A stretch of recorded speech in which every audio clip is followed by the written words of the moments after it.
Sports56, WHBQ Memphis, and W253DF Memphis.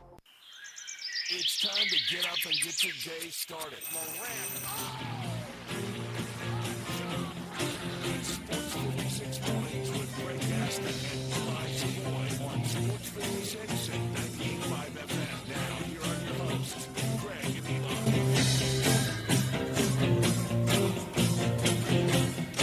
Welcome in, everybody. I wish I could say happy Wednesday. I guess I could say it, but let's be real. All those who care about the Grizzlies that stayed up late last night, watched an inspired performance only to fall in the end, and not being able to inbound a ball and have a chance to tie the game was extremely disappointing. So without a lot of hours of sleep, those of you joining us early who were in that same boat as us last night, we thank you. We welcome you in. And obviously lots to get to here on the program. It is the Wednesday, April 16th, 2025 edition of the program. Greg Gaston, Eli Savoy, Elijah Seegers with you as we are live and local. We're broadcasting from the Family Leisure Studios. Now, Family Leisure, that's located at 2120 Whitten Road, just north of I-40.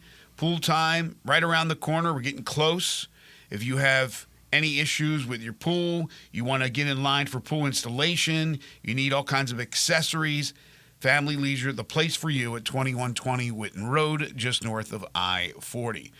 Currently, a little chilly out there. It is 45 degrees. It's going to warm up, though, to about 74, 75 degrees. We'll have mostly sunny skies. Should be a very pleasant day. And then tonight for your evening, 55 for a low with a few passing clouds. Your Thursday looks to be nice as well. Mostly sunshine, some clouds, and 83 for a high. Obviously, Grizzlies first and foremost on this program today. I guess the good thing is that they have not been eliminated, and there's still another game, at least one more, to be played. We'll go over the whole NBA deal with the play-in games from yesterday, the play-in games on tap for tonight, some other news from off the court that we'll dive into as well.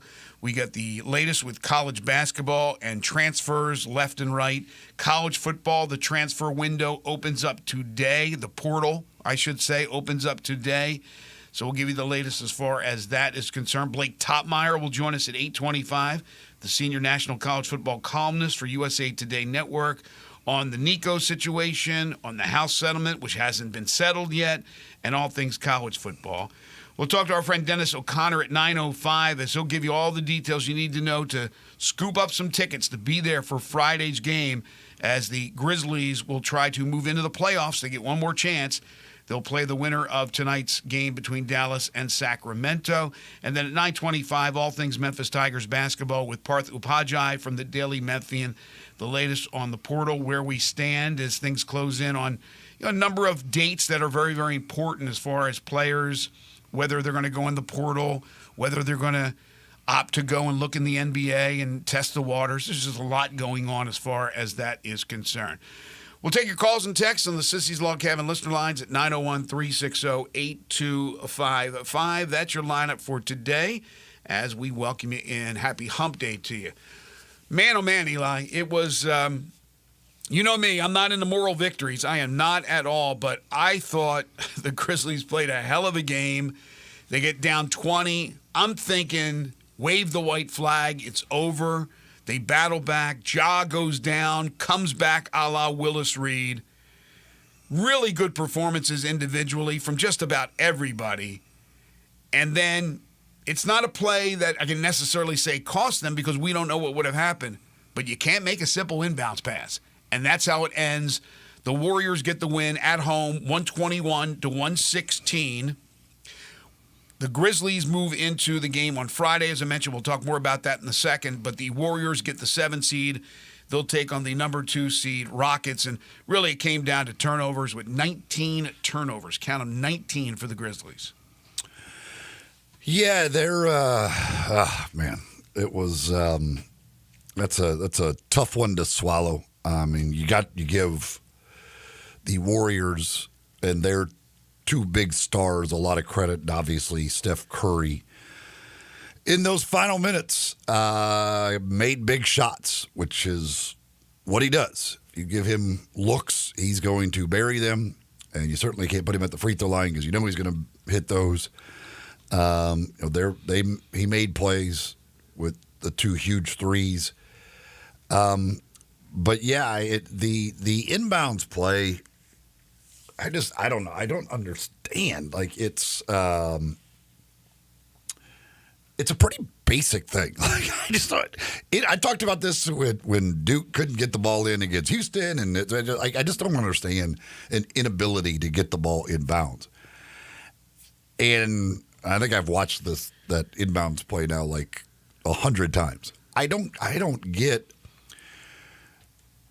Iserlohn said afterwards that Bain was the first option. I don't know how he was going to throw the ball to Bain. He would have had to throw that over the top all the way across the court.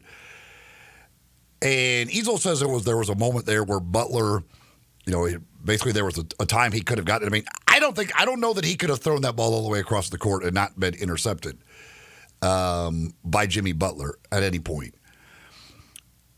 You have Luke Kennard just goes and stands in the corner, so he's like out of it because he's literally just standing in the corner. Jaron actually looks like he is dancing with Looney. It looks like they literally look like they are doing a dance. If you watch Jaron and Looney, put it on the music, and they just start dancing. So it's really just Ja, and he comes to the ball. They switch onto him with Peyton, and obviously his ankle's not real good, so it's harder probably for him to make a quick move in one direction or another. But, that's it. It's just Bain not open all the way across the court. It now comes down to Ja trying to get available. And I just don't know. It just seems like there should be more options than that on an inbounds play in that situation. It's just people are talking about it was a fast 5 second. It was 5 seconds. I don't know. It was 5 seconds. And if you're Santi, you have to throw the ball. Regardless of anything else, if once it's getting to 5 seconds, just release the ball to somebody. You just got to get rid of it. You can't just hold on to it and take the 5 second count. Just throw it inbounds and hope your guy ends up with it at that point. If it's throwing it across the top to Bain, if it's whatever, you've got to throw the basketball. I know he's Spanish, but I think he understands 1, 2, 3, 4. And you know what? When you get to 4, you're right. You have to throw it inbounds. Who knows? Maybe there's a foul. Maybe you complete the pass, you get a shot off. Like you said, Ja was basically the only option. Tomas Iserlohn can talk about Des Bain, but you're right. He's across the court. And Ja trying to push off on that injured ankle was tough. And he was blanketed by the glove junior, or glove 2, in Gary Payton, because Gary was all over him. And then once Ja got it, which was after the time had expired, he still had to do a lot to get the shot off. It was really good defense by Golden State, but it was poor execution by the Grizzlies. But that's just one play of a number of things that happened, which we'll talk about. Let me bring in our third member of our broadcast team. I know he was up watching with bated breath. And, yeah, again, it's hard for me to, and I'm not going to, rip that performance. That performance was darn good. They surprised me. When they were down 20, I thought it was over. But then again, I'm not into moral victories. How about you? No, it's hard to be, especially when the postseason comes around. But you have to like the way that they came out and played inspired basketball. Like you said, after a really rough start to the game with Golden State had all the momentum, they really weathered the storm well. Shout out to Desmond Bain, who I thought his offensive second and third quarters were huge to keep them in the game. Foul trouble wasn't a terribly big issue outside of Zach Edey. In fact, Draymond was the only guy who fouled out of the game. And they won the glass. They won the glass marginally. So I thought everything that I was worried about coming into the game, maybe minus the turnovers, they took care of, and they really did a good job of staying in the game despite having Ja's, injury and other things go against them as well. Didn't Pippen Jr.? Pippen fouled out of the game also. At the very end of the game, but your point is well taken. The Grizz, who usually start out slow, open up 11-2. And look really good. They got a little extra in their giddy up. But then Golden State goes on the 20-2 run. Once that happened, I thought to myself, and I couldn't be the only one out there, right, thinking that Katie bar the door. This is over. This game is done. And despite 19 turnovers, which is horrible. I don't know what it is 20, about 20 actually. They finished with 20 because of they couldn't get the throw in. You're right. 20-10. 20-10 in turnovers. And again, as I always talk about, the Memphis teams always mirror each other. The Tigers, remember all the problems they had with turnovers? Grizzlies with 20 turnovers. It's hard to win a basketball game when you turn it over 20 times. But as far as individual performances are concerned, I thought all those guys played well except for Vince Williams, and he played sparingly. Even John Conchar played well, gave him really good minutes. I know Edey has his issues offensively. He hesitates. He could get away with that in college. You can't in the NBA. But my God, he was ferocious. The rebounding, the altering shots, he was in there tipping shots. I thought Edey played his heart out. Ja, unbelievable. Dez, unbelievable. Jackson had some really, really good moments. You know, there was a couple of times he disappeared, but I think for the most part he played well. Pretty much everybody. Scottie Pippen played well. I thought the team effort was really, really good. But down the stretch, they're executing, and then they are unable to get the throw in. Now, you also had the phantom foul call on Scottie Pippen. Scottie Pippen Jr. was asked after the game about it. He said, I guess the official thought I hit him on the elbow or something. We didn't have any challenges at the time. I didn't touch him. He missed a layup, so it probably just threw the ref off a little bit that he missed a layup. So he probably just called it. Which again, and I'm not going to be the one lambasting the officials. They didn't lose the game because of the officials. There were calls that the Grizzlies got late in that game. It wasn't all given to Steph Curry and Jimmy Butler. But there's what I talk about. Star calls, makeup calls, phantom calls. That's what you get with NBA officials. They assume something. And here they assume because the guy missed a layup that it was a foul. It wasn't a foul. So there were a few moments like that. But John Morant coming back from the ankle, I mean, when he lands on the foot of Buddy Hield and goes down, you go, you know, this is just par for the course. That poor guy's getting hurt every single time. And you saw that he never went to the locker room. He was over on the sidelines, and they were working with him, gave him something for the pain. He comes back. Now, his ankle's probably swollen like a balloon today. But he was asked by our very own DeMichael Cole, who will not be with us today, but will be joining us tomorrow on the program at 9:05. I asked Ja about his potential availability for Friday. He said, quote, I'm playing. That's basically the answer I'm giving. It ain't nothing different. Well, it's different from the regular season. In the regular season, like I said many, many times, that Ja and other players could play if it was a playoff game. How many times do you hear us saying that? They could have played if it was a playoff game. But they're going to side with caution when it's a regular season game. But you think about some of those games that maybe if you had your players, you would have won. Or other games when you did have your players and you lost on a last-second shot for 3 straight games. Those games all add up, and therefore you're in the position you're in. You wouldn't have had to have worried about trying to get into the playoffs because you would have been in the playoffs. But I know that ship has sailed. That's old news. All I saw last night was a determined team with the big 3 stepping up. But as you said, I also saw the greatest shooter to ever live, and there's no argument, and a top 10 greatest player of all time. I don't think there's an argument. We don't want to. We look at those lists of top 10 and we forget to put in Steph Curry. No, Steph Curry belongs. And he was fabulous, as he always is. 37 points, 6 of 13 from 3, making huge shots. But the movement, how he moves, how that team moves, and their passing ability, it's so smooth. And then Jimmy Butler. Golden State went from going into the season as a fringe playoff team, maybe the run was over, to acquiring Jimmy Butler, and Butler has been all the difference they needed. Are they good enough to win the West? I don't know. I don't think so. But Jimmy Butler had 38, so those two combined for 75 points. Santi, again, other than the inbounds pass he couldn't throw in, was terrific as well. I don't know what else you can say other than it's a shame that they had to lose that game, and now have to play Friday for their playoff lives when they played, I thought, some really, really good basketball.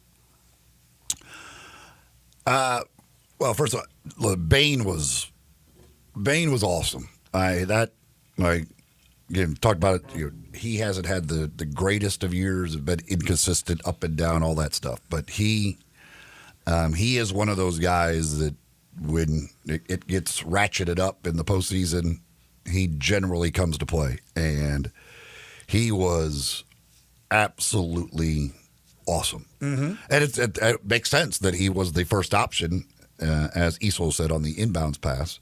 But again, it's weird that that's the first option is the guy across the court who I still don't understand how they would have gotten in the ball. To come back from that injury and it looked bad, and kudos to him for doing that. That was when I didn't think there was any chance that we were seeing him again in that game. The problem for me is on the offensive end.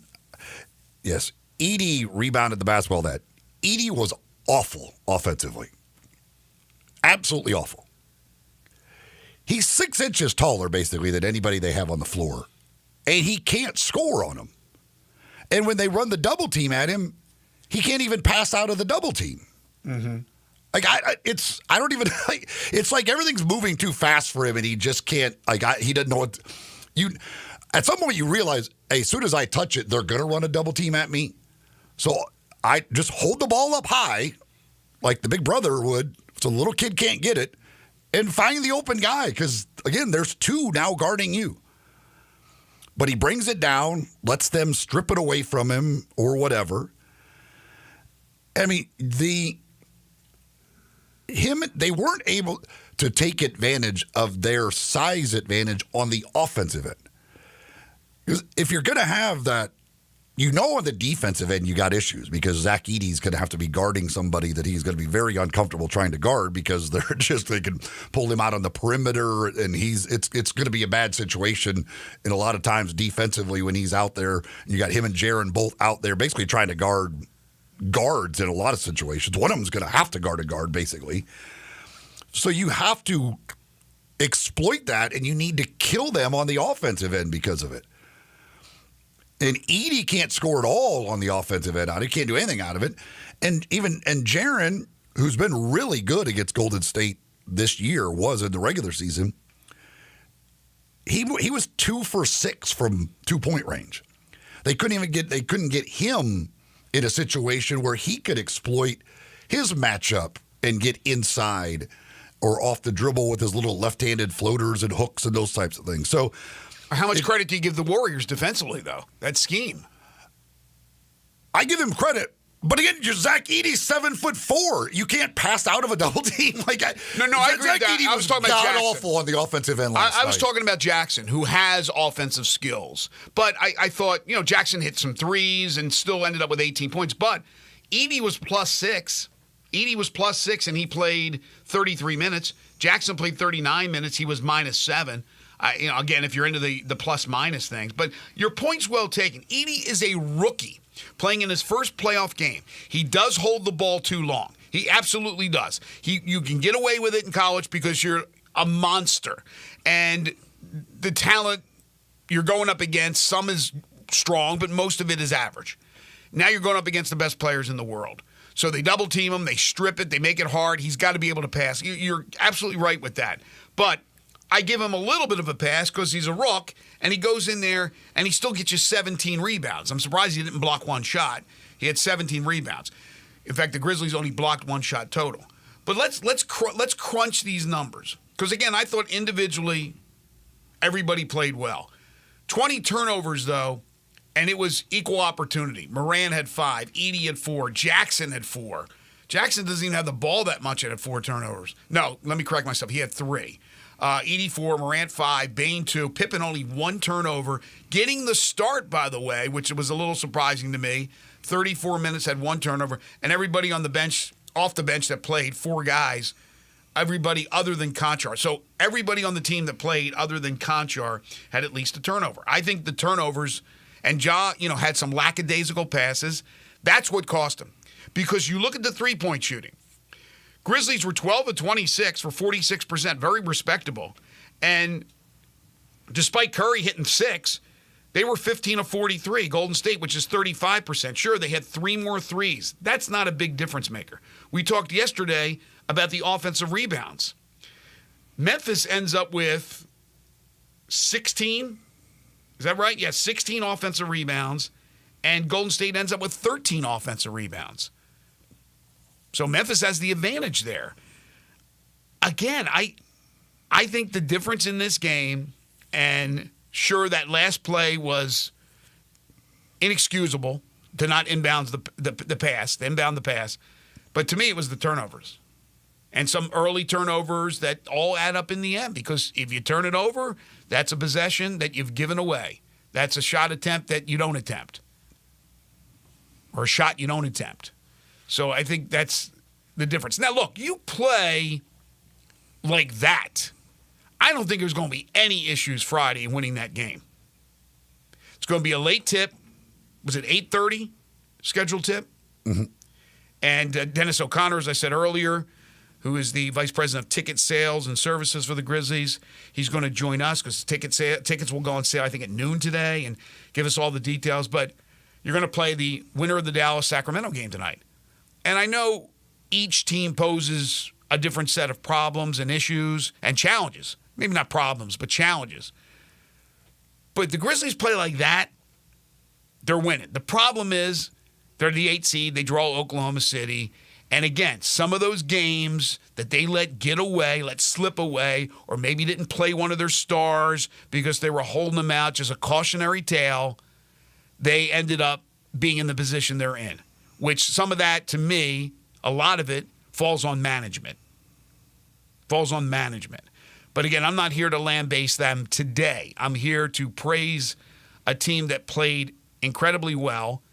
And like I said, if they are still inspired, I mean, there's some people that think, oh, they should lose this game.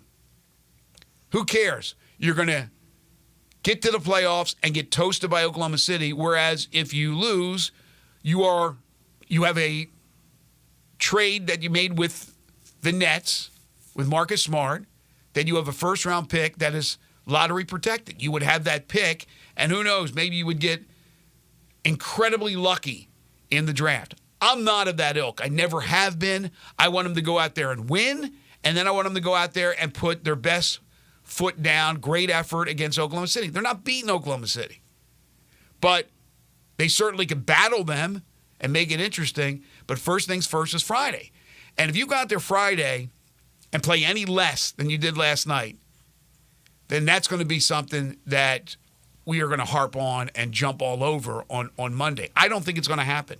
And again, Josh saying what he said about playing. There's no issue. I mean, certainly he's going to have an ankle that balloons today. There's no question about it. Probably already is. But he's going to go out there and play. Those guys are going to play hard.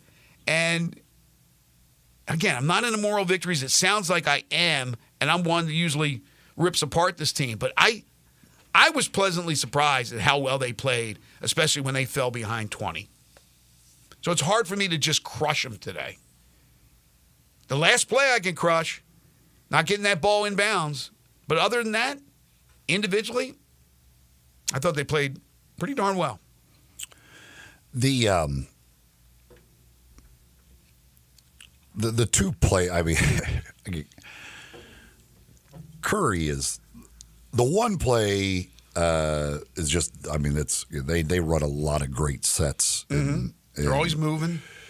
The one, I mean, Pippen hesitated for a second. I think it was on this. I think they got some confusion whether they were switching or not.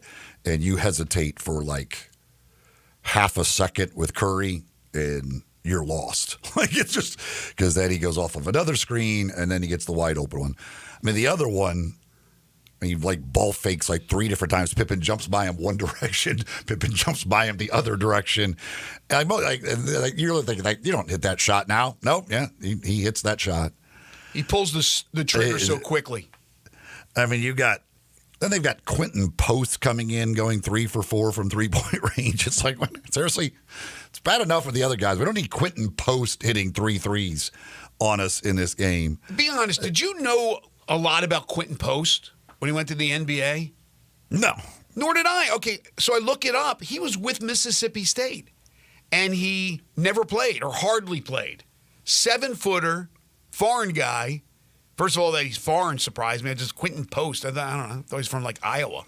And he goes to BC, I think it was, and that's where he became a second-team All-ACC player. But that guy went from obscurity in Starkville to becoming an integral part of this Golden State team. But, again, it's Peyton's knocking down a couple of threes. Post is hitting 3 threes. But in the end, I talked about the matchup they had a couple weeks ago, which was the matchup that featured the Jimmy Butler version of the Warriors, the only time the Grizzlies saw them this year. And in that one, Butler and Curry combined for 79. Didn't quite get 79, but they got 75. I mean, in the end, it's, if you're giving up 75 to two guys, it's hard to overcome that. And so even with Desmond being great and Ja being really, really good, like it's just hard. And they're, those are two guys in Butler and Curry who have done it numerous times in their postseason career. That's what Butler thrives on, is the postseason. And it's just, it's tough, man. Those guys they're tough to handle, and they're going to go out there, and you just hope they don't get that many on you. And again, when they get 31 combined free throws, that makes it they're probably going to get to in the 70s combined between them. Yeah, and I know for a while there, Butler had more free throws than the Grizzlies did, but down the stretch, there were some calls. I'm not saying the Grizzlies got a favorable call. It was the right call. Well, the last one was the last call on Looney was a horrendous call. Looney did not foul at all. Right, Looney didn't foul. That was a horrendous call. Looney didn't foul, but Pippen didn't foul either, so those things even out. I'm talking about there was not one of those situations where I still don't understand how they didn't overturn the challenge on the Edey versus Draymond foul. I was like, wow. I thought for sure they were overturning that call, but again, what I'm saying is all the calls didn't go Golden State's way. This is not one of those deals where we're talking about the Grizzlies being robbed by the officials. I did not say it. Yeah, no. I don't mean you, but I mean I don't blast the officials. So that'll come from some people. I thought last night. I mean, they had some questionable calls, and I thought some bad decisions. Like I said, Pippen didn't foul, but you're right, Looney didn't foul. That was a wash. But down the stretch, there were some calls that went the Grizzlies' way. Again, they should have gone the Grizzlies' way, but they did. It wasn't that the Stars got all the favorable calls. My problem with the Pippen thing, obviously, yes, it's a terrible call. They didn't have a challenge. The using of the challenge on the play they used the challenge, I don't get it. Well, you got a rookie head coach, too. And again, obviously, you got to make those decisions in quick time, all that stuff. But basically, you were preventing Kevon Looney from going to the free throw line. Right. I don't care. Let Kevon Looney go to the free throw line. That challenge to me on a questionable thing is, it wasn't some obvious thing where you're like, oh, he clearly didn't foul him. So I just don't get using it in that situation with Kevon Looney going to the free throw line. If it's Steph Curry going to the free throw line, okay, maybe you want to. He's going to make these. Like I'll let Kevon Looney shoot free throws if there's any question in my mind whether we're going to win the challenge or not, because I'd rather save the challenge than prevent Kevon Looney from going to the free throw line. Yeah, again, you have a rookie head coach too making split-second decisions. Take that into consideration. Locking horns with Steve Kerr, who's been around the block a few times. Draymond Green, after the game, says Ja Morant has the heart of a lion and that he wasn't surprised he came back in. Quote, his saying is, run up the chimney, and I respect it because he never won't run up the chimney. Grizzlies in that third quarter, they've had bad third quarters coming out of the locker room, shot 63% in the third, out-rebounded Golden State by 9. And in the fourth, where we've seen them wilt, they went toe-to-toe with Golden State in the fourth. They got curried, and then they couldn't make an inbounds pass. And it really came down to that and the 20 turnovers. That's the way I look at it. You heard how Eli saw it. If you want to talk about the Grizzlies and what happened last night and what you expect Friday, you can jump on the Sissy's Log Cabin listener lines. We're going to get to your calls when we return, your texts as well, 901-360-8255. This is Sports 56 Mornings with Greg and Eli on Real Sports Talk, Sports 56 and 98.5 FM. Be sure to follow us at Sports56 WHBQ on Twitter, Facebook, Instagram, and YouTube to watch live video of our shows. Stay up to date with station events and have chances to win prizes. Don't miss out on anything that's going on. Follow us at Sports56 WHBQ.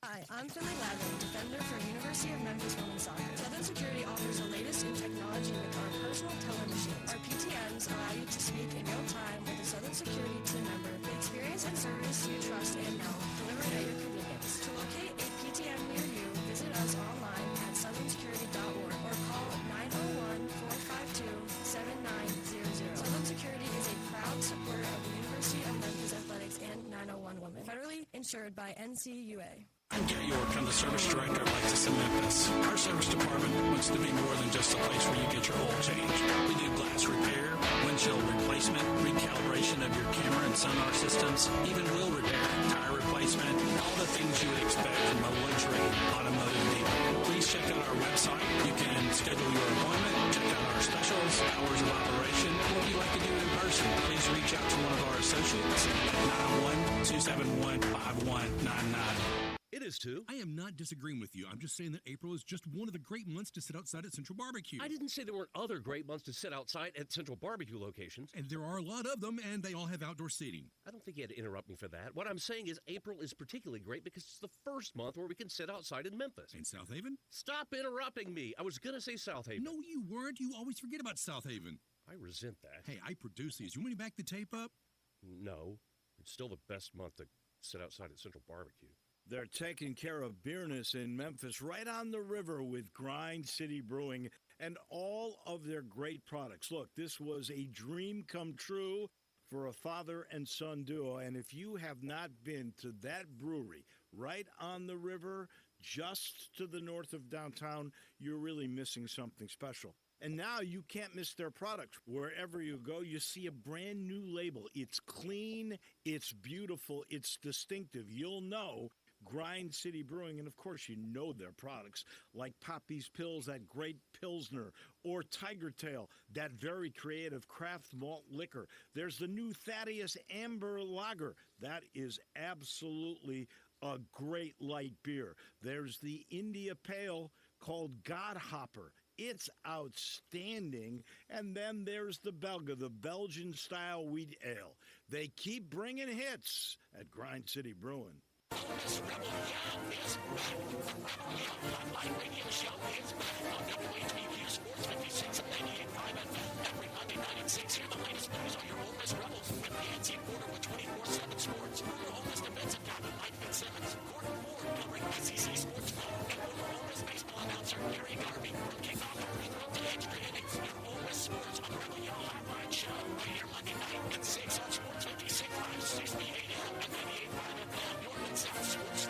This traffic brought to you by Brinson Tax Service. They protect you like family. Sports 56 traffic. Good morning. A couple of accidents out here. So far, it's been in pretty good shape. Coming inbound on 385 Bill Morris Parkway now. It's gotten heavier on Bill Morris, especially coming past Riverdale. All that traffic getting up on that ramp from Bill Morris onto 240 there at Mount Moriah continues to build up through Midtown. Just in the last few minutes, it got a little bit heavy. 240 north at Lamar. Weimer's Jewelry wants you to know they are your diamond engagement ring headquarters this coming bridal season. Go see them today and shop local at Weimer's Jewelry out there on Highway 64. I'm Commander Chuck with your on-time traffic.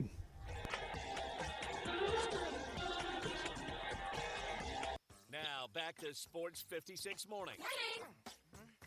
On Sports 56 and 98.5 FM. Here once again, Greg Gaston and Eli Savoy. Welcome back, everyone. 7:34 the time. Talking Grizzlies after their late night West Coast loss to the Warriors 121-116. The Grizzlies back in action Friday. must-win situation. They'll play the winner of tonight's Dallas-Sacramento game for the 8th seed. Whoever wins Friday will get the 8th seed. They'll play Oklahoma City, the number 1 seed in the West. Some text here on the Sissy's Log Cabin listener line at 360-8255, 360-8255. Raider Corey says, not being able to get the ball in bounds is a crucial part of the game. It's just indicative of the collapse ending of the season. Aldama or the coach could have called a timeout in that situation. No, they did not have a timeout. That was they used their last timeout in that situation to advance the basketball. Bain is the last guy I would trade from this team. And I watched Jaren the whole game, and now I understand why he doesn't accumulate many rebounds. He's always on the perimeter guarding guards. It's ridiculous. I know you never want to root for a loss, but I think I'm there for Friday's game.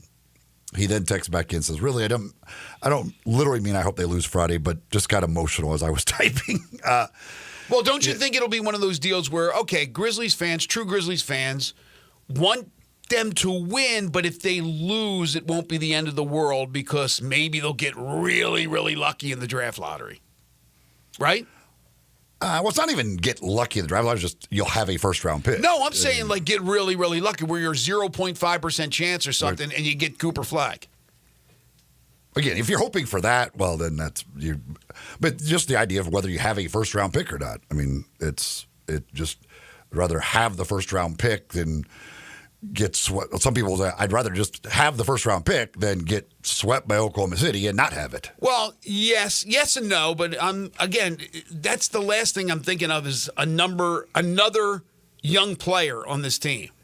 No, I'm thinking Zach Kleiman. But it doesn't. You better go out there and get it. It's a trade asset. A first-round pick is a first-round pick. Well, you would think that the first-round picks were valuable trade assets. Obviously, they haven't been in some of these things that we've read about Brooklyn in the last couple of years and trying to trade with them and maybe other teams that they don't covet those first-round picks as much as they used to. It's going out there and getting some veteran leadership, whatever you can do in the offseason to fill holes where they lack, whether it's wing, perimeter defense, or three-point shooting in addition to what they have now. You could always use a little bit more. But anyway, we'll talk about that when the season ends, what they need to do and things of that nature. But, yeah, I think Grizzlies fans certainly want them to win. I think it'll be a big crowd on Friday night. They'll be rooting them on and then saying, hey, maybe they can surprise the NBA world by shocking Oklahoma City. But if they lose Friday, again, not the end of the world because they keep that first-round pick. Ron says Ja's ankle probably will swell up. He may be out. Yeah, he says he's going to play, but you wonder how effective. I mean, because that he has to be. I'm going to guess he's in a lot of pain waking up today. Oh, once the medicine wore off that they gave him to continue in the game. Look, I am surprised that doesn't happen more often in the NBA. Landing on somebody else's foot and twisting your ankle. It happens, but I would think it happens a lot more than it does, and it seems to happen to Ja more than anybody. It's crazy. Big man texts in, says Santi has to go. His defense is horrible, and if he pump fakes one more time, Santi, his defense is bad. He's not very good on the defensive end. I get that, but offensively, Santi is. I don't trust anybody else more off that bench offensively than Santi Aldama. Mm-hmm. That's for sure. And he was, again, offensively last night. He was fabulous on the offensive end last night. But again, I think it's still, this team is all about the lack of defense. The amounts of points they gave up to teams in critical games down the stretch. Perimeter defense is non-existent. The help defense kills them so many times. They were caught in so many screens trying to go up, under, around, and that's where they got to get better. Offensively, I think they're pretty good. He also says Edey is not ready for starter minutes yet. I disagree. I will say this about Edey last night again. And on the offensive end, I thought it was just awful, horrible. It is there. You just watch the game. Like there is a different level of intensity that comes once that calendar turns from the end of the regular season to whatever postseason it is, play-in or playoffs, whatever.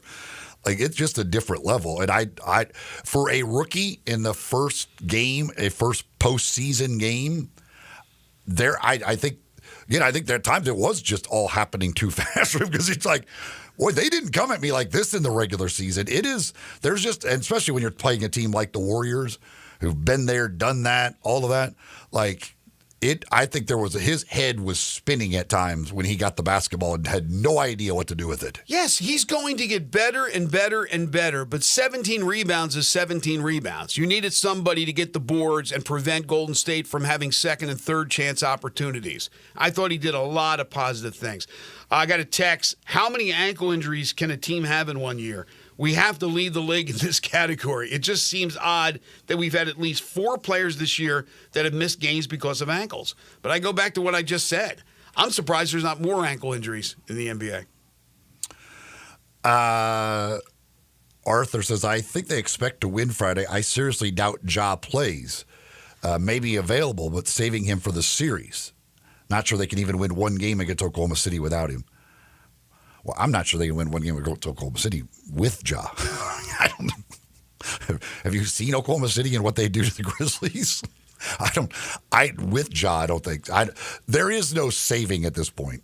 You can't say, we're going to sit him because we're saving him. If he can play, he's playing. Again, this injury. If he just can't play, right. He can't play. Again, we don't know how that thing's going to react over the next few days. But certainly he is going to give it every try he can possibly give it in order to be on the court. Look, this injury was not his fault. He goes and he makes a little baseline jumper and he lands on the foot of Buddy Hield. This is one of those deals where, again, it's not freaky because it happens, it happens enough, but he always seems to be in the middle of it, and he always seems to be the guy that gets hurt and can't stay on the floor. Yet he came back and played, and he said he's going to play Friday, and I do think that he will do so. I know that ankle's going to balloon. It has to, right? But they will do treatment. It could be the last game of the year. I doubt very much that he's going to miss that game. He's missed enough in his career, and he knows it. He knows his past. He understands his importance. I would be stunned if he's not on the floor on Friday, at least trying. Now, will he be 100%? No way. No chance. We all saw that. But to get back in that game, to do what he did, comes in right away, makes a shot, that's the Ja you want to see all the time.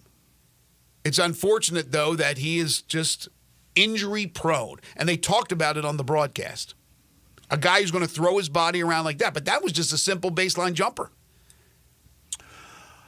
Another texter says, anyone think it's strange that we crowned Kleiman king before he had won anything? Don't get me wrong, he had some good hits in the draft, but also some misses in the draft and with some trades and picks. Maybe we were just all thrilled to be done with Chris Wallace. I hope for and am rooting for all of the success for him, but he's really going to need to prove himself this offseason and surround our core three with more serviceable pieces, especially on the bench. I'm worried that our window is slipping, not due to the age of our stars, but just in terms of how long our stars are willing to be patient with these moves with players and coaches that have been made. Did I write that text? I think I wrote that text. I mean, that is exactly my sentiments. Exactly my sentiments. Again, the problem is, for them, it's hard because they don't just get to go, hey, let's go sign free agents. Everybody wants to come to Memphis. So it becomes a very difficult thing to,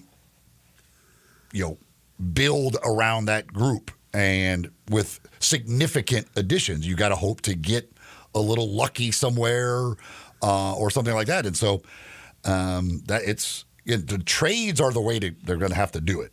Right. And they've got to figure out, again, to me, out of these younger players, like, you can't be overvaluing all of them. Like, you may have to give up a couple of those guys. You got to figure out which ones do you want to give up in order to be able to get a better player in their place. Here's one thing they don't have is luck. So don't expect that luck to change. It's bad luck. It's always been bad luck. Jalen Wells, obviously, Brandon Clark, injuries. I'm not going to use that as a crutch. They lost the game. They have a chance to make the playoffs. They got to win Friday. I expect them to win Friday. If they don't win Friday, I know if Ja is less than 100% and it shows on the court, that'll be the excuse that people will use, but I will destroy this team on Monday. Because they put themselves in this position. They should have never been in the position where they're fighting to get into the playoffs. They were the number 2 team for a long time. And again, we'll reevaluate everything, talk about the future once the season is done. But I think they're winning on Friday. And they should win on Friday. They're at home. They're going to play either Sacramento or Dallas. If they play like they did last night, it's not even going to be a problem on Friday night. Well, we talked about Steph Curry, the greatest shooter to ever live. And this is not BS. The guy actually has used the whole Shoot 360 method, the technology. He's used this system. Now, it's not the only thing he's done to become the great shooter he is, but Shoot 360 has been part of his arsenal. And you folks out there, you basketball players out there, you can use the Shoot 360 Memphis system because there's 2 locations here in Memphis to better your shooting, to make you a better all-around player with modern analytics, with coaches to help you, that one-on-one expert coaching, and now monthly memberships available. You cannot beat it. So again, for all you basketball players out there, parents of basketball players, grandparents, coaches, check out Shoot 360 Memphis, 85 Market Street in Cordova, Big Orange Road in Collierville. Call them in Cordova, 901-779-3176. Tell them you want to take a tour. You heard Gaston talking about it. Or in Collierville, 901-316-5500. You can become a member of both locations or one or the other. You can join online at Shoot 360 Memphis. And for all you coaches out there, they offer free coaching clinics, so make sure to contact them to find out when the next one is being offered. Shoot 360 Memphis. The future of basketball training is here at Shoot 360 Memphis. You're tuned in to Sports 56 Mornings with Greg and Eli on Real Sports Talk, Sports 56 and 98.5 FM. We are Real Sports Talk. Sports 56 WHBQ. Available on your radio dial at 560 AM and 98.5 FM, as well as around the world online at sports56whbq.com. Take us with you everywhere by downloading the Sports 56 app. And at home, just say, Alexa, play Sports 56. Sports 56 and 95 FM. Hey, everybody, want to know where all the Chevys are? Where all the deals are? Right here in Olive Branch at All-Star Chevrolet. Save thousands on your new Silverado truck. Financing as low as 2.9 for 72 months. A new 2500 HD has financing as low as 3.9 and no payments for 90 days. Nothing beats having no payments most of the summer. Absolutely nothing. You could take an extra vacation, and your good credit deserves it. If you're law enforcement, first responder, healthcare, military, education, recent grad, you get an extra $500 bonus. And All-Star has all the late model pre-owns you're looking for. Camaro, Equinox, Tahoe, Suburban, and tons of Silverados. And if you have any vehicle you want to sell, bring it here to All-Star Chevy in Olive Branch and get the most money for it today. Everyone here at All-Star Chevrolet in Olive Branch asked me to wish you and your family a very happy Easter month. So together, let's drive, or go to allstarautogroup.com. Visit Frontier Western Store today for new shirts and boots. Frontier is your top Carhartt store in the Mid-South. There's thousands of in-stock shirts and jeans. They have the classic K87 pocket tee in every color they make, including new ones just released. Available small to 4X. Want new jeans? Frontier has you covered with super tough work in them by Carhartt. And you've got to check out their selection of area jeans for men, women, and children. You'll love how easy it is to find the size and style you need. Have you seen Frontier's remodeled world-famous boot showroom? It continues to expand. New styles by Area just arrived, plus plenty of in-stock proven classics too. Whether you need work or dress boots, trust that Frontier is the place to come. See thousands of pairs of Area boots and thousands more by Dan Post, Corral, Durango, Rocky, Twisted X, and others. And Frontier's pricing is lower than online and chain stores, so you know just the local shop to visit. Frontier Western Store, 5880 Goodman Road in Olive Branch, and on the web at frontierwesternstore.com. Locally owned and operated since 1967. The NBA playoffs are here. here, and they're huge, and it's time for the all high-stakes drama, clutch moments, and jaw-dropping plays. If you're looking to make the playoffs even more exciting, DraftKings Sportsbook has you covered. It's the official sports betting partner of the NBA. Download the DraftKings Sportsbook app. The code is HERD, H-E-R-D. New customers will get $200 in bonus bets, betting just $5. Only on DraftKings. The crown is yours. Gambling problem? Call 1-800-GAMBLER. In New York, call 877-8-HOPE-NY or text HOPE-NY 467-369. In Connecticut, help is available for problem gambling. Call 888-789-7777 or visit ccpg.org. Please play responsibly. On behalf of Boot Hill Casino and Resort in Kansas. 21 plus age and eligibility varies by jurisdiction. Void in Ontario. New customers only. Bonus bets expire 168 hours after issuance. For additional terms and responsible gaming resources, see dkng.co/audio. I'm Sean Sewer with XMC Technologies, your local source for the best in office technology for over 30 years. We believe that being a technology partner means meeting our clients' needs as they change over time. That's why I'm happy to share that we are now Visual Edge IT. As cyber attacks continue to be a growing threat, our customers are asking for more cybersecurity and ransomware protection. For more information on how to protect your office, visit us at visualedgeit.com or call us locally 901-737-8910. Now back to Sports 56 Mornings. Good morning on Sports 56 and 98.5 FM. Here once again, Greg Gaston and Eli Savoy. Welcome back, everybody. Final few minutes here in hour one. Blake Topmeyer is going to join us at 8:25. Nico officially in the portal, as the spring portal has opened up for football today officially. Nico with the transfer portal, but no contact tag. So don't try to contact Nico. But it's more text here on the Sissy's Log Cabin listener line at 360-8255. Texas says, look at the bright side. The Grizzlies will give their fan base at least one home playoff game. They were always going to get a playoff. They were always going to have more home games. If they won last night, they were going to be getting at least 2 playoff games. So, is that person being sarcastic? I don't know. I have no idea what that means. But because if that's all you have this year, after all that work during the regular season, where you ended up, if you are done with the one play-in game, then that's absolutely a disaster. Says the Grizzlies players refuse to chase or run after Curry. Well, they run again. The problem it's hard to keep up with Steph Curry because there is so much movement without the basketball, and he's running through screen after screen. Yeah, you run into a screen or another screen, right? Yeah, the first of the 2-3, I think it was the first one was the wide open one in the corner. I mean, if you watch that play, like it's like one false step by Pippen, because I think there was some confusion on whether they were switching the original screen up at the top or not. And then you lose him then all of a sudden he's off of another screen, and by the time you can't get there. Like it's just their offense remains beautiful. It has been for years, and it's just hard to try and keep up with him down there as he continues to run off screen after screen after screen after screen, and you're just like chasing him endlessly. Can I remind people that nobody's been able to stop him his entire career?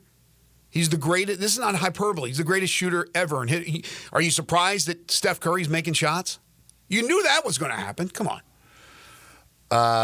John says, I'm not sure how much fun it would be to win on Friday and then get swept by Oklahoma City.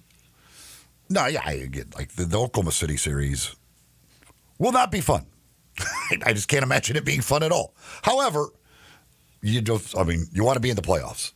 Yeah, that's we've talked about that over the years, about would you rather be a playoff team, even if you're going to get swept, and nobody knows for sure, but we've talked about this before with sports. Would you rather be in or rather save yourself from humiliation, being swept by whatever team it is, whatever sport? And we'd always say, no, you want to be in the playoffs. That's what you strive to be. These players strive to be in postseason play. So, yes, they want to win the game. And because the whole thing is that, again, I'm not rooting for anything or whatever, but all it takes is SGA to come down on somebody's foot, and the series can be completely changed. Yes. Like that, you just want to chip in a chair. Like, just give yourself a chance, because then who knows what can happen. And let me correct myself. Technically, obviously, they are in postseason play, but I'm talking about in the playoffs. Got a text from our buddy Jarvo. He says, and we'll talk more about this again after the season is done, when we look at the future. But he said Grizz pay structure is the main impediment to adding quality free agents now. Plus, free agents don't want to come here. With Tripp set for, I said that. With Tripp set for a big contract, joining Dez and Ja, not a whole lot of money left. That's why Butler didn't want to come here. He knows Grizz wouldn't extend him because Tripp's new deal would kick in then. Again, I don't know how serious he was in the courtship of him, whether or not he wanted to come to Memphis. Was it just a money thing, or he had his sights set on playing with Steph or playing with somebody else like that? Warriors aren't worried about Apron. Big market local TV deal takes care of that. While Grizz are locked in with other teams on FanDuel that may or may not come back for fraction of Golden State's deal. This will take some maneuvering. I mean, good points all around, but again, big free agents don't want to come to Memphis. Jimmy Butler, again, I don't know how serious he was looking at Memphis, even with a money situation, even if they could add on years and extend him with a big contract. I don't know what makes the guy tick, but I know he's playing with the greatest shooter ever in history, so it's working out all right. Yeah, there's no doubt. Again, when you have with two max players, and again, if they do give Jared the super max, 3 max guys, you're just over the cap. Like, there's just limits on what you can do. Like, you got the mid-level exception and things like that, but there's not much you can do. And yeah, the money was not the reason Jimmy Butler was never going to come to Memphis. Just like Kevin Durant was never going to come to Memphis. None of these guys were going to come to Memphis. Yeah, I went over this yesterday. I went over when those big 3 guys were drafted, what the results have been, how much money they're being paid, how much money Tripp is going to make, and does it make sense to continue with the big 3? And that's the discussion you and I had yesterday, and we'll continue to have that discussion. I mean, people think it's blasphemy to even talk about the possibility of breaking up the big 3. But are you going to continue to bang your head against the wall and do the same thing over and over again? Apparently, for people, it's fine. Just keep that window ajar. Make it into the postseason. Maybe you make the playoffs. If you make the playoffs, maybe you win a couple of games, lose in the first round. They got to the second round one time. It's been a while now that these guys have been here. Now, they haven't played a ton together because of injuries and things of that nature, but that's the way it is. Ja's always going to get hurt because Ja plays with reckless abandon. That's what we love about Ja. But you're talking about sleight of frame. Come on, man. Now, this one was not because of that. This was freaky. Steps on somebody's foot, twists his ankle. But there's always something, and that's the problem. Andrew says, parts of the first half, the team was playing like they were ready to be in Cancun. Very pleased with the effort in the second half. As fan, that's the kind of effort we asked for, which makes this team likable. Also, playoff Jimmy claims another victim. Dude is unreal with the playoff lights. Come on. Yep. Play in Jimmy. We got play in Jimmy and then playoff Jimmy. He's both. He's postseason Jimmy. He is, yeah. And then you talk about effort, as the texter did. You could have been Atlanta. Atlanta last night in the other playing game, Trae Young gets tossed. Orlando crushes them, even with Paolo Banchero not having a big game, 120-95. So the Hawks are still alive. They'll face the winner of the Heat-Bulls game, which is tonight on Friday for the 8th seed. The Magic, now the 7th seed, will face the Celtics. But again, the point is, what kind of effort is that? What are they saying on Atlanta talk radio? Even if they care about the Hawks, what are they saying? 25-point loss. Now, the Grizzlies were going in that direction. They were down 20. But it didn't end up that way. They fought their tails off last night. Got to give them credit for that. Yeah, the Hawks made the comeback after the first huge deficit. But then, again, once they fell behind the second time, it was like wave the white flag. Trae Young and that, that's an embarrassment. He looked like the little child taking his ball and going home. Come on, dude. But Trae Young, it's fun for him to be waving to the fans of New York. He is the greatest front runner ever. But man, when it's not going his way, he is a child. Hour 1 in the books. We'll be back with Hour 2. This is Sports 56 Mornings with Greg and Eli on Real Sports Talk. Sports 56, 98.5 FM.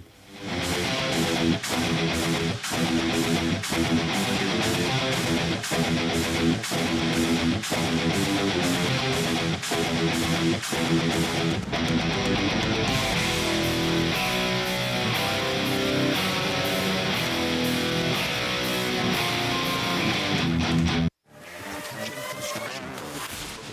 brings quality equipment to your fingertips. Join our bi-weekly online auctions featuring dozers, excavators, loaders, and more.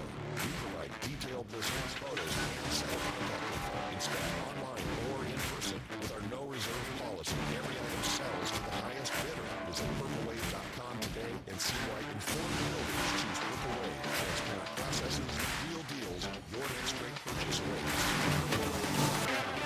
Wally Hatchet serves breakfast all day and Southern comfort food for lunch. Hatchet fans love our huge omelet, breakfast Sammys, scrambles, and chicken and waffles. For lunch, check out the Mississippi pot roast, chicken fried steak, grilled meatloaf are one of our best-selling burgers, lipstick on a cow. Pickup, delivery, and catering are also available. Visit WallyHatchets.com to order online. Wally Hatchets is located at 6439 Summer Avenue and open from 7 a.m. to 2 p.m. Tuesday through Sunday. Wally Hatchets. Count your blessings, not your calories. Chris Price here with Metro Builders Memphis. In the wake of the large storm systems that passed through the Mid-South, our 8 shingle crew, 3 TPO commercial flat roof crews, and even 2 metal and tile crews are all out assisting policyholders. We won't stop until all have been restored to pre-storm condition. Many homes throughout the Mid-South were hit by hail, 1 inch, 1.5 inch, and yes, even 2-inch hail fell in the Mid-South. Many times hail damage will go unnoticed. Many people think it's no big deal. However, shingles and yes, even metal roofs are compromised. In time, show signs of leaks and on metal leaks,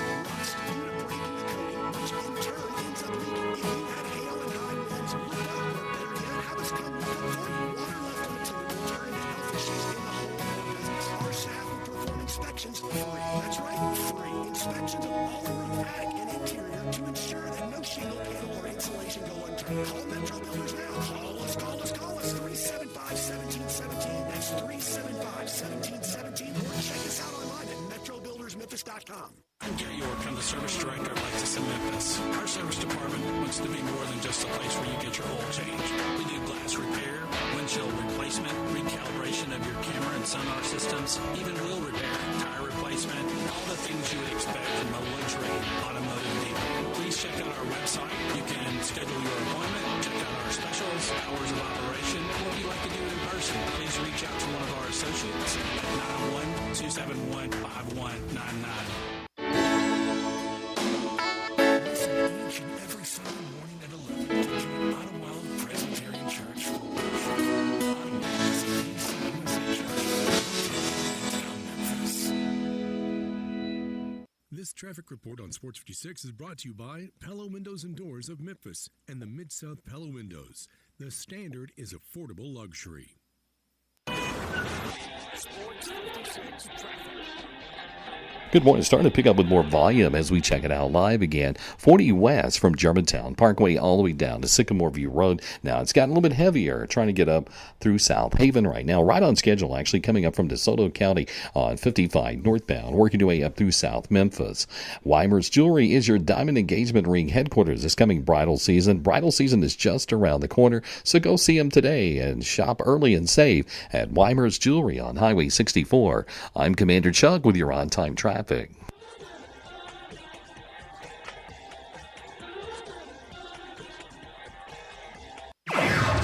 Sports 56, WHBQ Memphis, and W253DF Memphis with John Harden. Weekdays from 11 to 1. Now back to Sports 56 mornings on Sports 56 and 98.5 FM. This hour is brought to you by James Gaddis Jewelers. Here once again, Greg Gaston and Eli Savoy. Welcome back, everyone. 8:03 the time, hour 2 here on Sports 56 mornings. The Wednesday, April 16th, 2025 edition. Greg Gaston, Eli Savoy, Elijah Siggers with you, broadcasting live. We're live and local. We're broadcasting from the Family Leisure Studios. Family Leisure, that's located at 2120 Whitten Road, just north of I-40.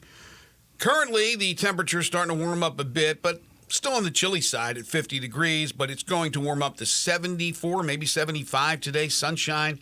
Should be a beautiful day, and the evening looks to be very, very comfortable as well. Tomorrow looks like another nice day on tap weather-wise here in the Mid-South and specifically in the Memphis region. Hour 2 of the program Brought to you by James Gaddis Jewelers, 4900 Poplar between Mendenhall and St. Nick, and on the web at gaddisjewelers.com. The diamonds are back from Antwerp. So James and Linda make the trip to Antwerp where you get the diamonds. This is where jewelers from all around the world go to purchase these diamonds, these beautiful diamonds that you see when you head over to James Gaddis Jewelers. So just in time for spring engagements, summer engagements, fall engagements, all the new diamonds are in at James Gaddis Jewelers. Beautiful engagement rings, diamond ring, wedding rings as well, and then personally designed wedding sets. So again, personally designed, they can make them to your satisfaction, to your specifications. But it's not just the beautiful engagement rings and wedding rings, all kinds of great watches and necklaces and bracelets and pendants, gemstones of all type, vintage and antique jewelry. My gosh, it's fun to go over there and just look around to see what they have to offer. So if you're looking for a piece of jewelry, and specifically if you're looking for an engagement ring, you're planning on popping the question this year, make sure to head over to James Gaddis Jewelers, right in the heart of East Memphis at 4900 Poplar, right between Mendenhall and St. Nick. On the web at gaddisjewelers.com. They're open Monday through Friday, 10 to 5, Saturday, 10 to 4. They're closed on Sunday. It's James Gaddis Jewelers. They are the second-hour sponsor of Sports 56 Mornings. Tonight, the two playing games, you got the Heat and the Bulls, 6:30 on ESPN. That'll be followed by the Mavericks and the Kings. And again, all eyes from our neck of the woods will be on that Mavs-Kings game. The winner will be here on Friday to take on the Grizzlies. And that winner moves into the playoffs, into the number 8 seed. We'll talk more about the game on Friday with Dennis O'Connor from the Grizzlies at 9:05. Parthu Pajai at 9:25 on Memphis Tigers basketball, and the latest as far as the portal is concerned. But Blake Topmeyer will join us in 20 minutes to talk all things college football, the latest on Nico. Again, today's the official start of the transfer portal. Now, there were players that, because they were grad students, that were able to announce before this official date. Guys like Xavier Hill from Memphis, who signed with Colorado. But for everybody else, today starts the day, and there's names galore out there. And you're going to have players from Memphis that'll be hitting the portal, and then Memphis will be bringing in players, and that'll be happening with every program around the country.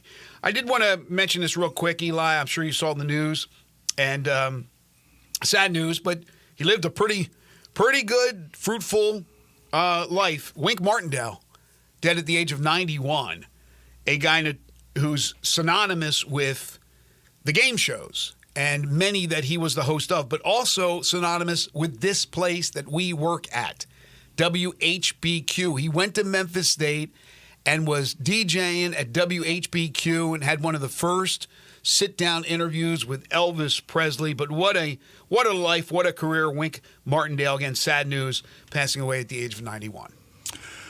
Yeah, the one of the legends of WHBQ, no doubt about that, and was just awesome as a game show host. Yeah, certainly sad to see that, but yes, a great life lived for Wink. Other NBA news from outside of the playoffs, you have the Nico Harrison presser yesterday, where he held an hour-long session with select media, and they couldn't film it. I don't think they could record it either. So Nico, according to several who were there, once again doubled down on making this trade, talking about how defense wins championships, why he traded Luka. He said, quote, "My obligation is to the Dallas Mavericks." Of course it is. But continued to really throw fans under the bus a bit. And Luka, I don't know. He's going to stick with it. It's taken him a while to respond to everything that's been going on since the trade. I don't know if that endeared him any with the fans. I mean, he had an opportunity right there to say something that maybe appeased the fans a little bit, but I think the fans are even more at an uproar for that trade, hearing that there was, I don't know, he wasn't going to apologize for the trade, but maybe he could have said some things in a more positive light and maybe won over a few fans. He certainly did not. Their PR department, I have no idea what in the world is going on in Dallas. Like, I don't even understand the idea of saying, we're going to meet with you guys and he'll answer questions. However, you can't record it. Like, did you think they weren't like, nothing would like, they would forget everything he said and nothing would get out? Like, right. What's the purpose of saying you can't record it? Who cares if they record it? Like, they can write it down and they can still report what he said. So I just don't even understand, like, the idea of, you just sound, it's so they wouldn't have historical evidence. It sounds petty and it's just dumb. Yes. It's horrendous PR that they continue to do with him and that whole situation. Yeah, I agree with you. But they wouldn't have historical evidence via video or via audio of stupid things that he was about to say. And while he didn't say anything like crazy outlandish, he continued to. Well, he did say there was no guarantee that Luka was going to sign the Supermax, but Luka was going to sign the Supermax. Everybody knew that. There was no doubt about that. Luka's was absolutely going to sign the Supermax. Yeah, I didn't even know he said that. But yeah, that's ridiculous. But again, doubling down on making this trade and not saying anything to try to win the fans back. I mean, he could have said something. I don't know what. But he could have said something, not what he said. And look, it's heading down the road where this guy's eventually going to be canned. Because fans are going to decide at the box office not to renew season tickets.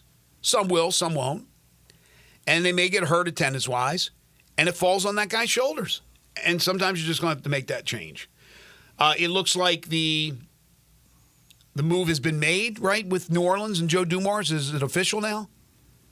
He takes over for David Griffin as general manager? Absolutely official or not, but I mean, it's going to happen if it's not. Damian Lillard with a blood clot will miss the start of their playoff series with the Indiana Pacers. There's a report that Devin Booker will be offered a 2-year, $149.8 million extension this offseason. In the meantime, Kevin Durant and his agent and the Suns themselves will be working on a trade to find out where his next destination is. We know Memphis won't be it, at least from his comments before, but Kevin Durant will be on the move once again. Mitchell texts and says, how do we know someone didn't secretly record it? So the other thing, like, I wanted, like, leave your phones. I want to know if they took their phones from them before they went in there or not. Like, if they had to check their phones or what. I mean, heck, we see stuff secretly recorded all the time. So yeah, I that's what part of me wants to know. Like, did you have to give up your phone? Like, did they put you through a metal detector to make sure you had no recording devices on you? Like, I really want to know what measures they took to make sure nobody was going to secretly record this little. You can't call it I don't even call it a press conference. I don't know whatever this thing was. But yes, I want to know what fireside chat. What kind of measures they took to try and guarantee that nobody did any secret recording. Well, I would ask for those folks to leave their phones out front in a bin. I mean, it's amazing how, first of all, they even asked to do that. But in a situation where, and it's very rare to have a situation where you have to leave your cell phone, just take an example of what they do at Augusta National, because nobody does it better. Again, I don't know how many events. I guess there's concerts where you cannot bring your phone in because they don't want to take a chance that you're recording Comedy shows. Maybe concerts as well. I don't know. And bootleggers out there with releasing that information. But the Masters, you can't bring. For those who don't know, you can't bring your phone into the Masters. And it was applauded once again this year with the reaction to Rory, and you see all the fans engaged, watching, not worried about recording it with their phones or looking at their phones while the guy's making the putt to win. I'd like to see more of that. I know that's not practical, but in this case, it's only a handful of media members say, hey, put your phone out there in the bin, but just stupid nevertheless. All right, college basketball. Have some portal news from yesterday. Good day for John Calipari and Arkansas. The Razorbacks get a couple of players. They get a 6'10" center, Malik Ewan from Florida State, who averaged 14.2 points per game, 7.6 rebounds per game. They also get Nick Pringle who's an interesting name. He's been around college basketball since the Van Buren administration, started his career at Wofford, went to Dodge City Community College, then played 2 seasons at Alabama, and last year at South Carolina, he averaged 9.5 points and 6.3 rebounds. So 2 pickups for John Calipari. And Ole Miss lands Louisville point guard transfer Corin Johnson. And A.J. Stewart. And A.J. Stewart, yeah. Saw that late. The SEC was racking them up yesterday. From Memphis, and again, we'll get more from Parth Upajai.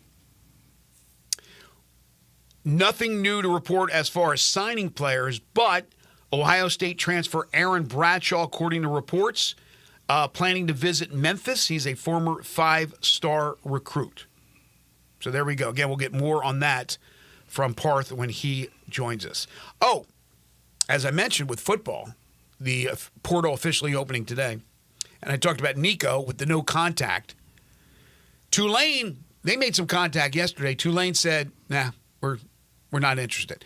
Don't know if it was just because they don't have that kind of money, which is probably the case, or they decided it's not worth it, we're not going to go after him, or we're not interested because we don't think he's good enough, which would be quite ironic if Tulane, again, you're talking about Nico looking to improve his financial situation, and now who knows what's available for him, that he would have to go down to the American Conference, with all due respect, a drop in stature.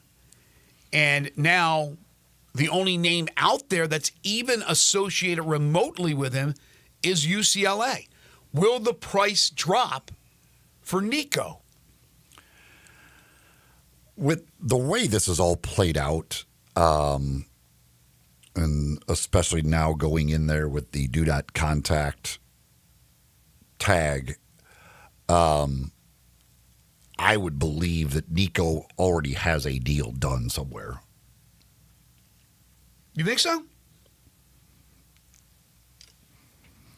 I mean, he was shopping for deals,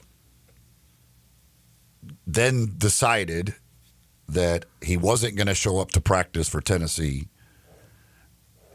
and basically giving them one last chance, and then they don't, so he's gone. Now enters the portal with a do not contact tag. Mm-hmm. I would guess that he probably has a deal done somewhere. I mean, it makes sense. And we're going to be joined in a few moments by Blake Topmeyer, so maybe Blake has some information on that. I mean, these guys, like the Jaden Ott, the running back from Cal, who went into the portal, I guess it was on Monday, and then yesterday committed to Oklahoma. So, so are we to believe that he had not had any contact with Oklahoma before entering the portal? This all happened in less than 24 hours. He entered the portal and then loved Oklahoma so much that he's there, committing to there the next day. It's like these things are like that's the thing. Like these things are done before these kids hit the portal, and so I'm going to guess that Nico probably has a deal done, and he'll probably be out of the portal very quickly. So when do you think he had okay, in your theory, which I'm not saying is inaccurate, because I always think that as well. When I hear or see the no contact, I think a deal is done too. When do you think he had a deal in place, if you're accurate? When?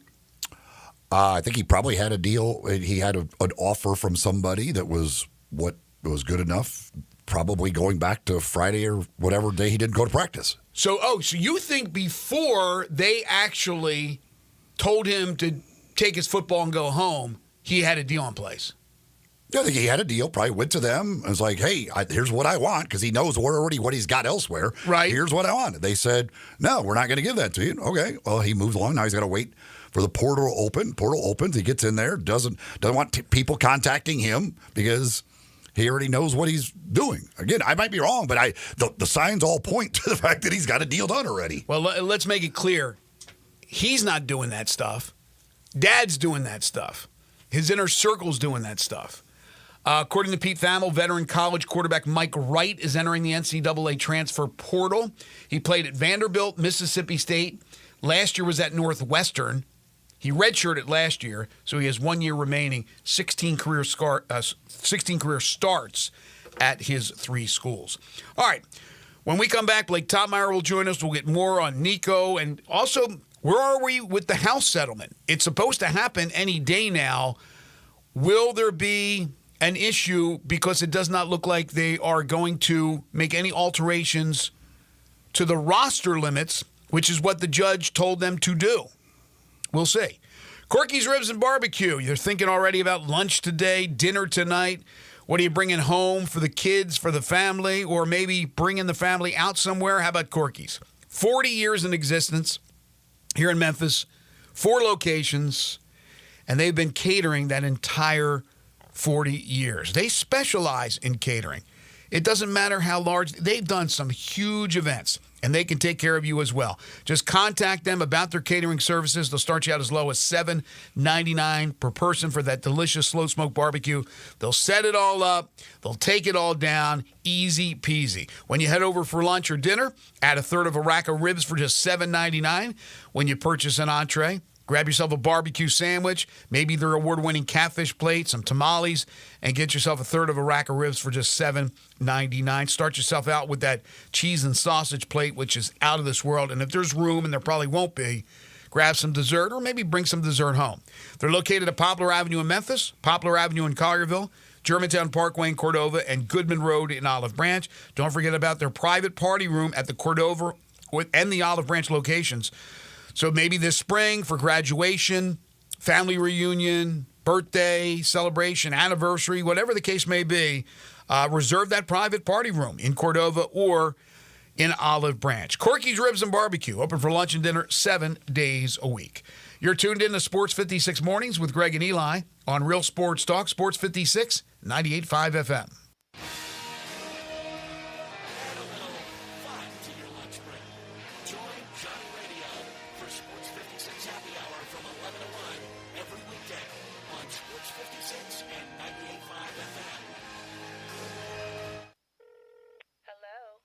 Sis, did you get your W-2 yet? Yes, I did. Well, you know last year when I told you to file early to get your refund quick? Yes, I remember. Well, go ahead and call now and you can get your refund fast. Thanks. That's why I love you. Always looking out for your little sis. To get your taxes filed quick and get your refund fast, go to Brenton Tax Service, located in Midtown Memphis on Madison Avenue. We may not be related to you, but at Brenton Tax Service, we protect you like family. Kubota Orange Days are here, so come see them Saturday, April 26th for food, fun, and a lot of Kubota Orange. From America's #1 selling compact tractor to zero-turn mowers and personal RTVs, get your perfect match. Now through June 30th, get 0 down, 0% APR for 84 months on select compact tractors. See the details at KubotaOrangeDays.com. Kubota Orange Days, Saturday, April 26th from 8 a.m. to 2 p.m. with Sports 56 and Fat Larry's Barbecue from 11 to 1. First choice, Farm and Lawn, 701 Highway 64 in Queens. All 650 acquisition fee, 20,000 miles per year, 20 cents excess mileage, 12,000 miles per year, $49.99 to its signing. Must finance through KFA, K4, SEO 873.49, MSRP 25,320, Sportage S719 2005, MSRP 30,660, Telluride SG 596,204, MSRP 41,060. Includes all rebates and incentives, PF 895, excludes tax title and license with approved credit. Dealer stock only. See dealer for complete details. Offer valid through 5/2/25. Hey, I got my buddy on the line. Hey, Jeff Allen, it's always awesome to see what's going on over there in Gossett Kia, South Mount Moriah. What you got up your sleeve? I'm making magic, Randy. I've got a new ride under $6 a day. 2025 Kia K4 LXS, $159 a month. 2025 Kia Sportage EX, $269 per month. And get more power, larger cargo area than a Nissan Pathfinder in a 2025 Kia Telluride S front-wheel drive, $398 a month. All $49.99 due at signing, 24-month lease. Plus, every Gossett Kia comes with a 10-year, 100,000-mile powertrain limited warranty. So whether you live in Horn Lake, South Haven, Olive Branch, or Memphis, you'll be happy at Gossett Kia on Mount Moriah. We're online at KiaMountMoriah.com. Welcome to Fat Larry's in Bartlett. Come in today for award-winning barbecue and so much more. Catfish, steak burgers, chicken, certified prime Angus beef steaks, along with all the sides, homemade rolls, delicious desserts, beer, and service that is out of this world. Fat Larry's cooks everything made to order just for you. Dine in or order online at fatlarrys.com. For the best barbecue 750 and friendly atmosphere in town. Family owned and proud of it. Fat Larry's, conveniently located at 7537 Highway 70, just west of Appling. This traffic report brought to you by Triangle Meat Company, feeding Memphis since 1967. Open 8 to 5, Monday through Friday, 4790 Summer Avenue. Trust Triangle Meat Company. Sports 56 traffic. Good morning. Trying to pick up just a little bit more out here on 240 East and westbound around Mill Branch. Midtown traffic's been in pretty good shape so far. It's still light up through there at the moment. We're expecting that to get a little bit heavier on 240 up by Lamar, probably next 20, 30 minutes as it tries to build with more volume on 40 West coming in from Fayette County into Shelby County here at 269. Dandelions, nutgrass, crabgrass, get rid of all this in your yard by calling Lawn Solutions today at 867-5626. I'm Commander Chuck with your on-time traffic. Now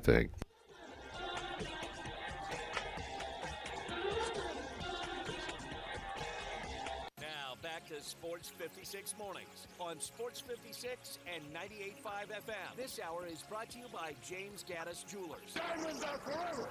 Here once again, Greg Gaston and Eli Savoy. Welcome back, everyone. 8:25 the time. Hour 2 here on Sports 56 Mornings. Coming up in Hour 3, Dennis O'Connor will join us from the Grizzlies. Parthu Pajai from the Daily Memphian. That'll be at 9:25. Dennis will be with us at 9:05. Michael Cole normally joins us on Wednesday. Will be joining us tomorrow to talk Grizzlies. But right now it's time to talk college football. We do it during the fall every other week with Mr. Blake Topmeyer, but every once in a while I got to bother Blake because big things are happening, and nowadays it seems like there's more than just a few big things. He is the senior national college football columnist for USA Today Network. You can follow him on Twitter at @BTopmeyer. Blake Topmeyer joining us now on Sports 56 Mornings. Never a dull moment, Blake, right? Yeah, certainly not when the transfer sweepstakes are heating up like they are here. What a big story for Tennessee and Nico Iamaleava, and they're at the center of college football right now. No question, and obviously it's a university and a program you're very familiar with. So Eli just mentioned a second ago, he thinks because today, which is the official start of the spring portal for the football players, and now they can announce they're jumping in the portal, and obviously Nico did, but he did so with the do not contact tag. Eli believes that he thinks he has a deal already that hasn't been announced. What say you? Well, that's what that do not contact tag normally indicates, is that the player knows where he's headed, so he doesn't need to hear from other suitors. I mean, no one really seems to know right now where that destination would be. I mean, we continually hear about programs that don't want Nico, but which is the one who does want him. I mean, look, I think the urge here for Tennessee fans are to throw a party and celebrate. Nobody wants Nico, but all it takes is one, right? And this guy is too talented. I'm not saying he's an All-America quarterback. He wasn't last year. He was a kind of middle-of-the-pack quarterback in the SEC. But a middle-of-the-pack SEC quarterback with his upside, he's going to find a landing spot. Now, is he going to get the money that he wanted from Tennessee? That I'm more skeptical of. Is he even going to get the same amount of money he was getting from Tennessee? He stood to make more than $2 million from Tennessee this season. He wanted more. I don't know if he's even going to get what he wanted out of Tennessee when this thing lands, but he's going to end up somewhere. I can't think of a world in which he just withers away in the transfer portal and nobody takes this guy. But where it is, yeah, who knows? I mean, UCLA makes some sense. I think he could improve the roster there. But would UCLA be able to pay him what he wants? I don't know that UCLA could do that. And is Nico at the point where he's ready to take a deal that's less than what he was making at Tennessee? I don't know. Like I said, there's a lot of places that you think he's not going. Where is he going? Hard to say. But yes, that do not contact tag typically indicates that he knows where he's going.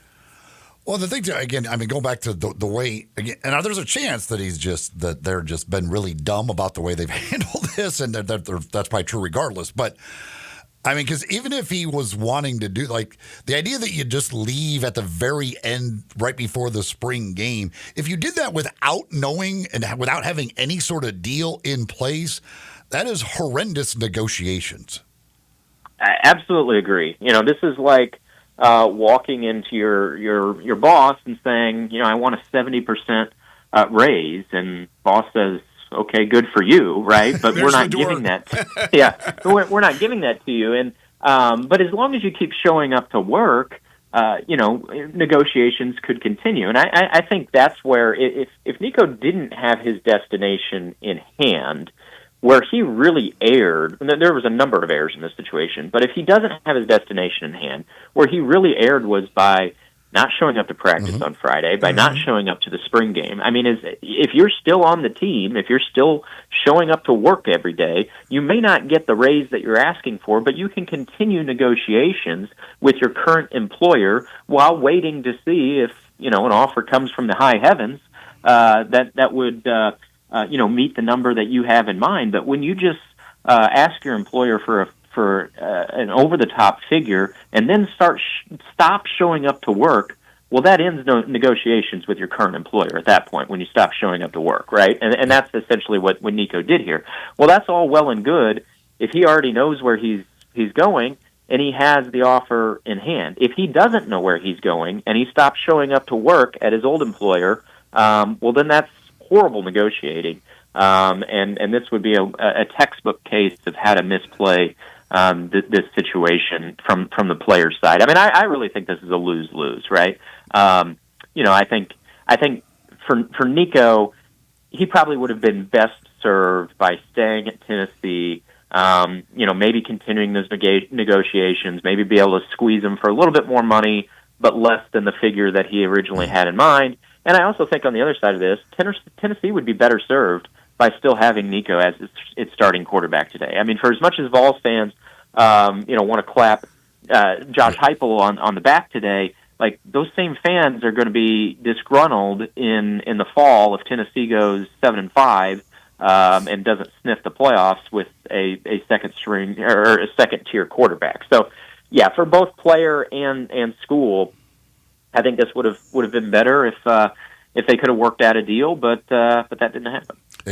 Another thing, I just look at all the things because of that and think, nobody would be that dumb, so therefore you must have the deal in place. It could be that just they're that dumb in negotiating and they completely screwed this whole thing up. If it's dad doing it and they don't have some attorney that's representing them, I don't know who's representing him. I don't know who's in his inner circle, but if it's dad, it could very well be that. I mean, are we saying that he walked in there he had been practicing, obviously, spring ball, he was practicing, that he walked in there on Friday or didn't walk in there, didn't show up, and just told them Thursday night or Friday morning that he wants more money? Or do you think that he made it clear to Tennessee that he wants more money, then practiced, and then finally got to the point where, all right, nothing's happening, I'm walking out, and I'm not going to play in the spring game? I don't think this situation started on Thursday. Right, when that On3 report came out on Thursday that Nico was negotiating for a better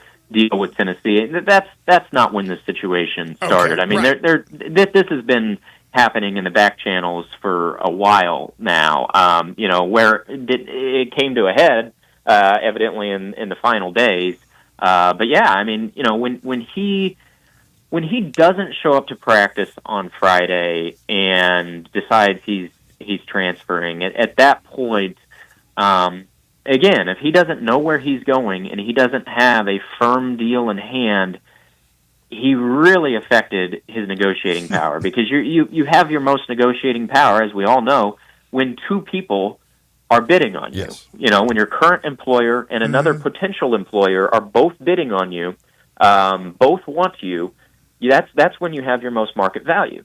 When you have your least market value is when you've left your job at your current employer and you have no idea who's going to hire you. That's when you have your least market value. And I'm not saying he doesn't have any market value. Nico still has market value today. But he's left his current employer, Tennessee, which is now his former employer. If he doesn't have a destination in hand, if he doesn't have a deal in hand, he's lost, his peak market value potential. He's lost even his his existing market potential, probably that he had at Tennessee, that would be horrible negotiating. But we'll see. We'll see whether he had a sweet deal in hand here, probably in a matter of hours or a matter of days. The do not contact tag is interesting because, circling back to that, it does suggest that he knows where he's going, but nobody seems to have heard where he's going, and no announcement has come. Blake Topmeyer joining us on the Sissy's Log Cabin guest line. All right, so let me ask you this. At least I have, I know many people have kind of patted Josh and the University of Tennessee on the back, but here's the thing, and I've heard people talk about this. If Nico was the best quarterback in the nation, and he asked for, and I don't know what he asked for, but let's say it was $3.5 million or $4 million, whatever, a lot more than what he's getting now. They say, well, if he was that good, Tennessee would have given him the money. This is all about that he's not as good as the market value. So this is not about them making a stand on these athletes getting too much money now in the NIL era, but that he's not good enough to make that kind of money that we could have given him if he was that much better. Yeah, I think there's a lot of truth in the latter. I mean, this whole quote of like, no one's bigger than the power T, great PR quote, but let's not misinterpret that as no one's been able to squeeze Tennessee for a raise before. Like, absolutely, there are guys on that roster who've been able to squeeze Tennessee for a raise when they wanted more NIL money. So this is not Tennessee saying like, you get what you get, and we're not giving anybody raises here. I think this is Tennessee was a little bit tired of getting jerked around a little bit. I think Josh Heupel was absolutely miffed that Nico did not show up to practice on Friday. I mean, to me, that was the fork in the road. That was, it's one thing to negotiate. It's one thing to try to squeeze us for more money. This is a business. We've all been through these situations where you try to squeeze your employer for more money, but when you stop showing up to work, that's the fork in the road moment where you're done with them at that point. But yes, I do think if Tennessee thought that Nico was a $3.5 million quarterback, I don't think it ever gets to the point where he's not showing up to practice on Friday and not showing up to spring game, because I think they've negotiated this out by that point. I think Tennessee had assessed that he was not worth whatever he was asking. Reports have been out there that figure was in the ballpark of $4 million.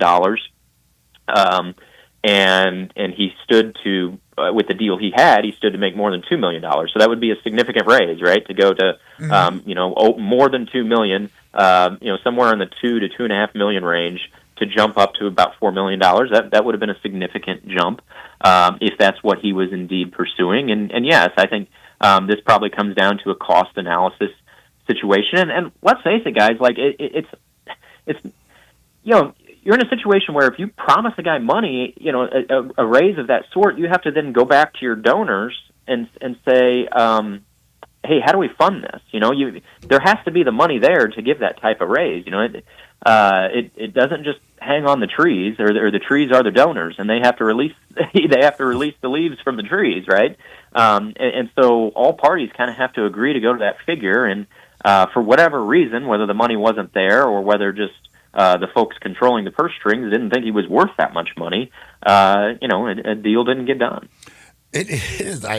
It's just funny because I know how fans are, but they committed over $8 million to the kid sight unseen. Didn't know whether he could play college football at all. He takes them to the playoff, and now these fans are like, he's really not even that good anyway. How dare he ask for a raise? Typical fans. Like, you thought when you committed $8 million to him coming out of high school, you thought it was the greatest deal ever. Like, look at this. And now you're like, oh, how dare he ask for a raise after going to the playoff, like showing he can actually play college football.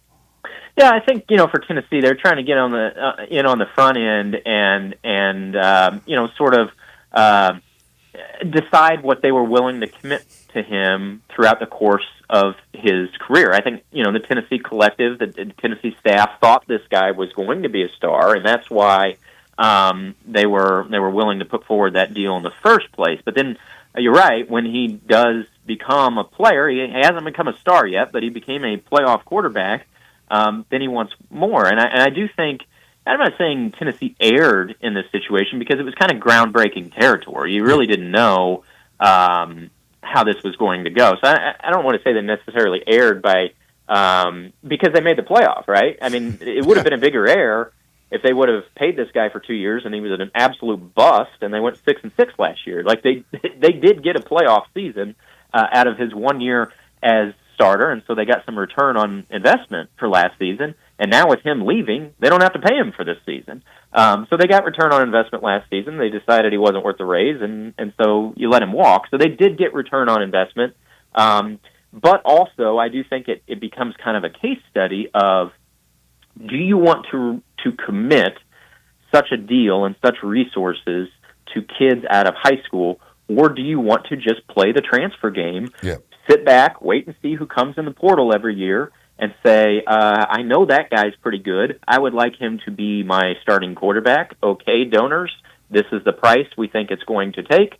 Let's go out and purchase that man that we know is a good college football player to be our starting quarterback this season. And I think you've seen some schools take that approach. I mean, we're seeing Miami take that approach this season.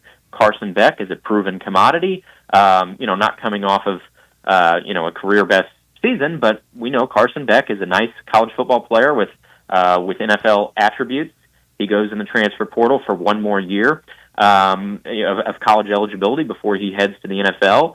Leaves Georgia, and Miami says, let's bust out the checkbook. This is the guy we want. And so, yes, I do think Tennessee got some return on its investment by making the playoff last year. And also, I do think this becomes a warning sign for programs that are like, we're going to commit, major resources and a major plan. It's not just the resources. You're sending up signals to everybody else that this is our quarterback of the future for years to come. When he hasn't stepped on a college campus yet, there is a risk of that because they can still leave you after they get to your campus years down the road. So is your best guess that they're going to go and look for another quarterback in the portal, or they're going to roll with Merklinger? Well, I mean, Josh Heupel said after the spring game they're going to seek another quarterback, and I don't think Tennessee sees its best case scenario as Jake Merklinger being QB1 throughout this season. I mean, let's go back to last year when Merklinger was the third stringer on the roster behind Nico and Gaston Moore. Gaston Moore came to Tennessee as a walk-on. So now Merklinger was a young player, was a freshman last year, and you would expect some development. But no, I mean, Tennessee was not going. They did not navigate this spring thinking that Jake Merklinger was going to be their starting quarterback. Right. I think Heupel has expressed interest in going shopping for a new quarterback, and if you can't find someone better than Jake Merklinger, you might end up taking someone else's backup quarterback who wasn't able to win the starting job at his previous school in the spring and say, okay, come in and compete with Jake Merklinger to be our guy. I think ideally for Tennessee, I mean, here's the great irony of this situation. Tennessee bows up and says, we're not going to let anybody jerk us around. No one's bigger than the power team. And guess what the best case scenario for Tennessee is right now? They need to go out and find another Nico.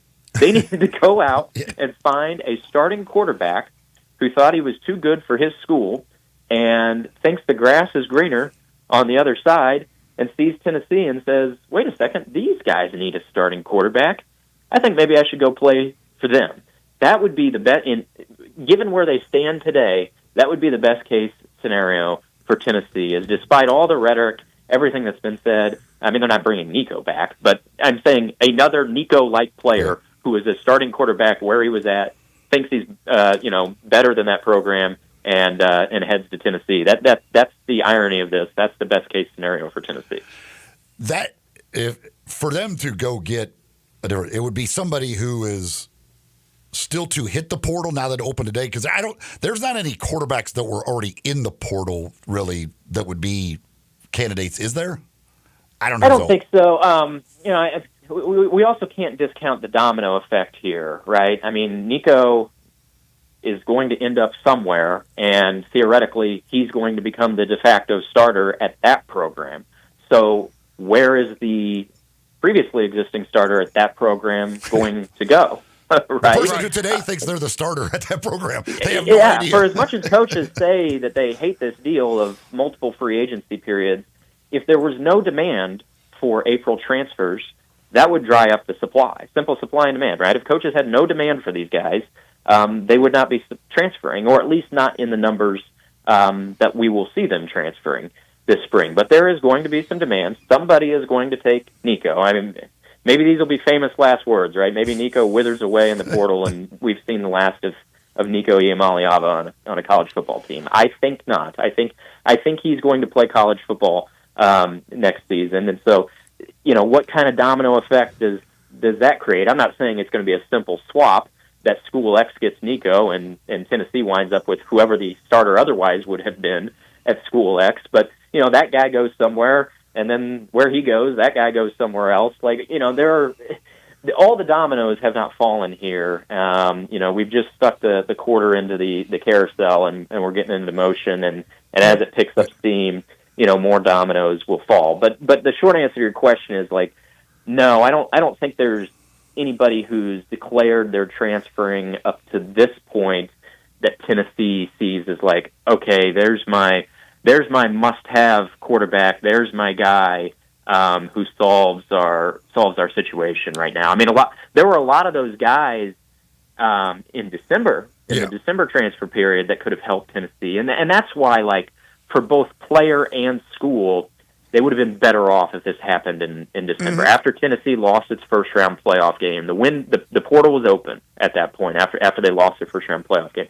If Nico would have decided at that point, hey, thanks for the memories, fellas, but I'm gonna test my luck in the portal, I think Nico would enjoy a better situation today, or better situation then, a better market then in December than he does today. And also, Tennessee would have enjoyed a much better situation in trying to replace him back in December than he does today. Than it does today. And we're completely out of time, but no question about it, because at that point, Nico could have sought a team in the SEC, and the Vols could have gone after a quarterback in the SEC, and now we know that can't happen.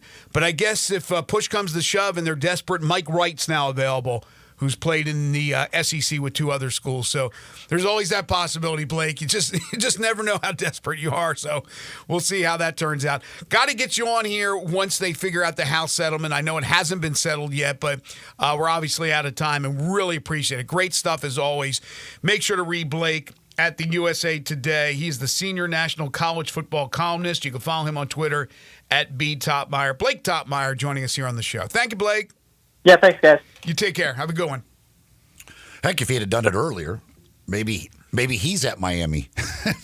maybe Miami would have rather had Nico than Carson Beck with their $4 million or whatever that they're giving him. Who knows? Yeah, look, the whole calendar's whacked. The whole thing is whacked. That needs to be fixed as well. But, yeah, they can't get an SEC quarterback. Tennessee can't right now. They can get one, but he's not going to be eligible for 2025. And Nico can't go to an SEC school. But, again, like I said earlier, Mike Wright, who's played at Vanderbilt, Mississippi State, he's available. Fleet Feet. Go see the folks at Fleet Feet for all your running gear that you need at 2 locations in East Memphis. They're in the Laurelwood Shopping Center. Out in Collierville, they're at Poplar and Houston Levy. Next to the Huey's out there, you can go in to see the folks at Fleet Feet. They take a look at the way you run, the way you walk, get you fitted with shoes that are just right for you, plus anything else that you need. They've got you taken care of. They're all about the running community. When it comes to, of course, 5Ks and half marathons and marathon, all that stuff. Big sponsors, all kinds of folks. And if you're thinking about maybe running in some of those and you've never done it before, you want to get some advice on how to train and get ready for a race, well, they're all runners. They can help you with that as well. All you got to do is go see them at either one of the 2 locations in East Memphis, Laurelwood Shopping Center, out in Collierville, Poplar, and Houston Levy. 2 locations of Fleet Feet. This is Sports 56 Mornings with Greg and Eli on Real Sports Talk, Sports 56 and 98.5 FM.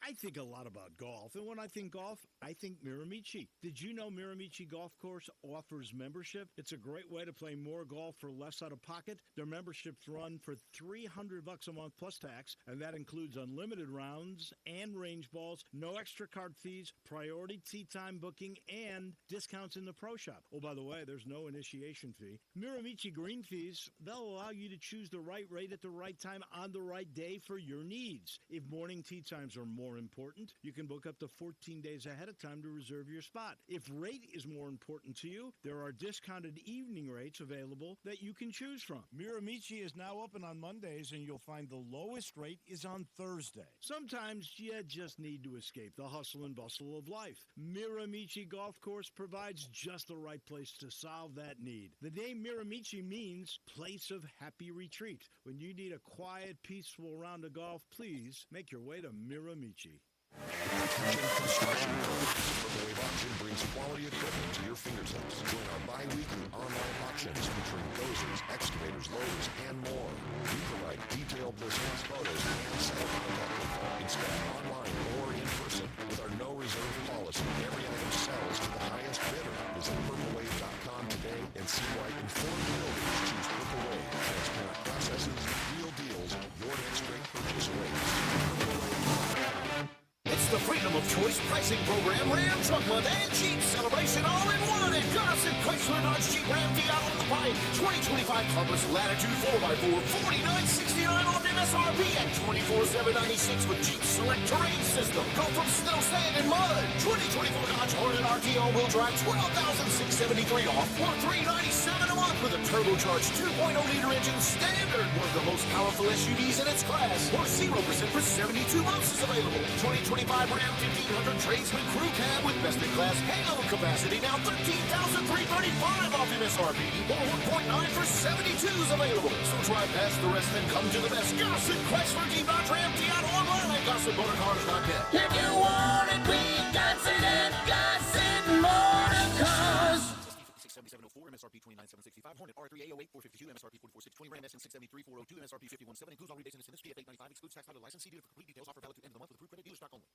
Andy Wise here. I'm an actual customer of Pella Windows and Doors of Memphis in the Mid-South. I was so impressed, I endorsed Pella as the standard in affordable luxury. And now, Pella's even more affordable. 12 months, no interest, no payments, plus 50% off installation. Mention you heard this on the radio and get another $500 off. I'm telling you, as your consumer investigator, as their customer, make the wise choice of Pella Windows and Doors of Memphis in the Mid-South. It is too. I am not disagreeing with you. I'm just saying that April is just one of the great months to sit outside at Central Barbecue. I didn't say there weren't other great months to sit outside at Central Barbecue locations. And there are a lot of them, and they all have outdoor seating. I don't think you had to interrupt me for that. What I'm saying is April is particularly great because it's the first month where we can sit outside in Memphis. In South Haven? Stop interrupting me. I was going to say South Haven. No, you weren't. You always forget about South Haven. I resent that. Hey, I produce these. You want me to back the tape up? No. It's still the best month to sit outside at Central Barbecue.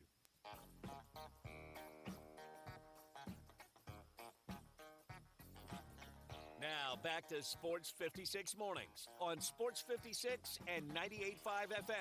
This hour is brought to you by James Gaddis Jewelers. Don't you just love it? Here once again, Greg Gaston and Eli Savoy. We were talking about some portal news earlier in the show. Again, football portal opening up today officially. Basketball portal has been open. And Ryan Miller, who joined us last week, the new head coach at Murray State, is bringing along a player from Creighton. And you probably have heard of him. His name is Brock Weiss. Played here at Houston High School, played at Creighton, and now is moving on with Ryan Miller as he gets the job at Murray State. I think he was at, there was another stop between Creighton and this, I think somewhere. He was somewhere else last year. Was it like he started at Creighton, Little Rock maybe or something like that? He was at Creighton, then he went somewhere else, and now, but no surprise that he would join. And Ryan Miller's putting together that roster very quickly. He's got like 6 or 7 guys now, I think, already committed. Oh, yeah. He's doing well. Did he go to like a smaller school, like a Little Rock or something like that? I'm not sure. I'm trying to remember. I know he left Creighton. I don't know where he went. So yesterday, this news dropped, and it has nothing to do with sports, but it does have to do with the University of Memphis and Simmons Bank Liberty Stadium. The announcement that R&B star Chris Brown is going to bring his Breezy Bowl 20 tour to Simmons Bank Liberty Stadium October 18th. And this is major news because this is the first major event as far as concerts are concerned at Simmons Bank Liberty Stadium, the old Liberty Bowl, since U2 back in 1997. My wife went to that concert. I did not. And this is going to be what hopefully will be the start of big concerts to come, because now the University of Memphis is running the show at Simmons Bank Liberty Stadium, and they are going to book the acts, and they are responsible for everything that goes on with that stadium. So you got the renovations going on right now, which will continue, again, expected to be completed for the start of the 26 football season, not 25, but 26. So that's going on. The other thing is that we've heard when it was first announced, the renovations about the phases, that I believe was the third phase. Was the third phase or the second phase that would also deal with the tunnel? And the whole deal with the tunnel is that they have to enlarge it to allow those semi-trailers, those big 18-wheelers for major concerts to be able to come in and to drop that equipment off right there on the field. And I don't know if the tunnel was part of phase 2, which is right now in the midst. They're starting to work on phase 2. They've been doing it since the end of the, I guess, AutoZone Liberty Bowl game. And then there's a phase 3, which they're still raising money for that. I don't think that money is finished as far as raising it. But either way, this concert is going on, and I don't think that would involve this tunnel, because I don't think it would be done in time. Now, I could be wrong about that. So I wonder how they're doing that. But this is, again, the first step for Memphis running that venue to bring major concerts to that facility. And sure, the capacity's limited right now, but look, Chris Brown's a big name. I even know he's a big name. I don't know if he's still as significant as he was. I know he got in the hot water and all that, but I was talking to some people yesterday over at spring football practice, and they said, oh, Brown could sell that place out. Like, he's that big a name. And that's the hope, that they'll be able to do these type of concerts, that FedEx Forum is not large enough. And I don't know how many acts there are out there right now that can fill stadiums, the Taylor Swifts of the world, Garth Brooks ever gets back on tour, something like that, a Beyonce, Jay-Z, those type of major acts. I don't even know if there's any rock bands that can do it anymore, because the main all-time great rock bands are either done, they're old, they're dead, they're dying off. McCartney's still trying to play I Love Paul, but doesn't have the voice. Now, the Boss, if he went on another tour, that would be incredible, Springsteen, but he just doesn't come to Memphis. But those are the type of events that maybe you can go after now because you have that type of venue. So I think it's pretty cool. I mean, Chris Brown, I'm not going to go. It's not my kind of music, but it is certainly, I think, for a lot of people. Are you a Chris Brown fan, Elijah? I am. So there's one. Young people. Well, it's great. They're good. That's one of the great things about this renovation, is the fact that that should see more of these types of things, and that's awesome. That's more things coming to town, more events like that. That's absolutely fantastic. Love it. Again, October 18th is the date of that concert. And again, I don't know the tunnel situation, so don't quote me on it, but there's a week off after that, or the Tigers are on the road, whatever it is in football. So they got basically a 2-week turnaround before they play the next home football game. So it gives them ample time to break down, be ready, be prepared for the football game that would be upcoming 2 weeks after that concert is scheduled for. All right, we need to take a timeout. We'll come back. Hour number 3, we will open up with our friend Dennis O'Connor to talk about Friday, as already they're putting the big events that coincide with the game on Friday night as the Grizzlies, they don't know their opponent yet, But we know they'll be playing at 8:30 Friday night. They'll be playing for their playoff lives. If they win, they're in. They'll play Oklahoma City, which will be a daunting task. But if they lose, they're headed to Cancun. That's how big the game is. We'll talk to Dennis about tickets. And then at 9:25, we'll focus on Memphis Tigers basketball, the latest from the portal with Parthu Pajai from the Daily Memphian. You're tuned in to Sports 56 Mornings with Greg and Eli on Real Sports Talk, Sports 56 and 98.5 FM.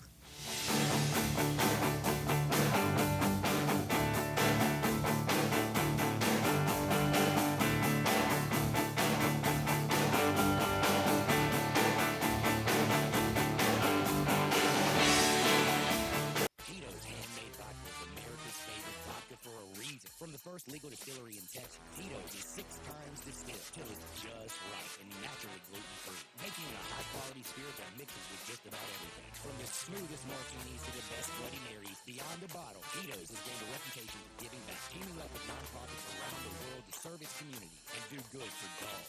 Make your next cocktail with Tito's and learn more at Tito'sVodka.com. 40% alcohol by volume, mainly 80 proof, crafted to be savored responsibly.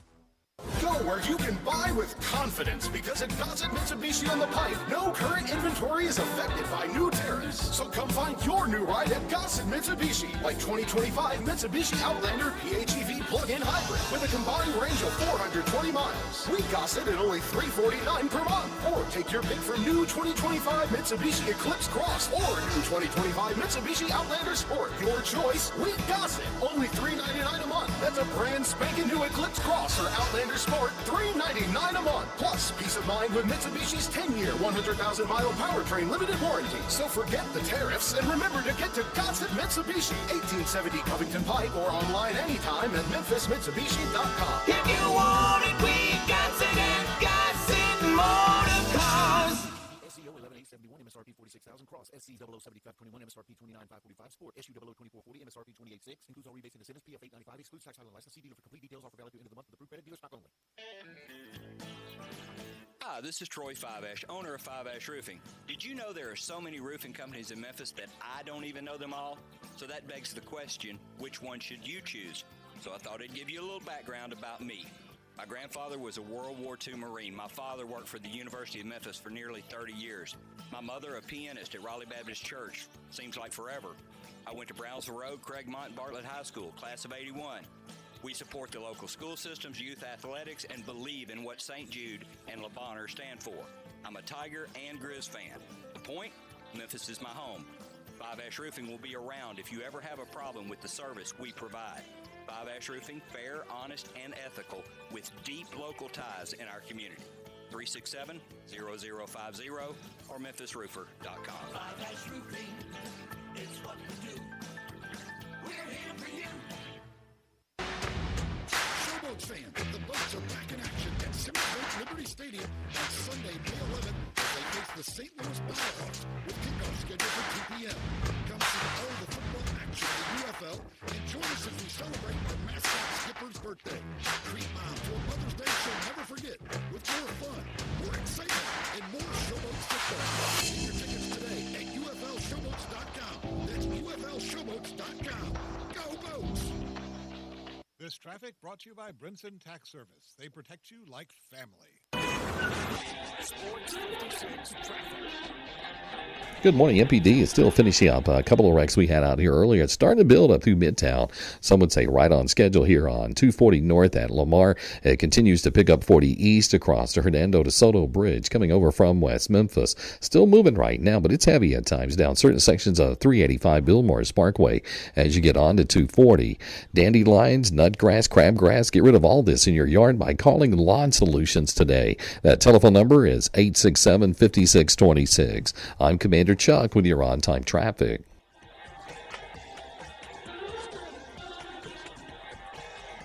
This is Original Sports Station. We are Sports 56, WHBQ Memphis, and W253DF Memphis.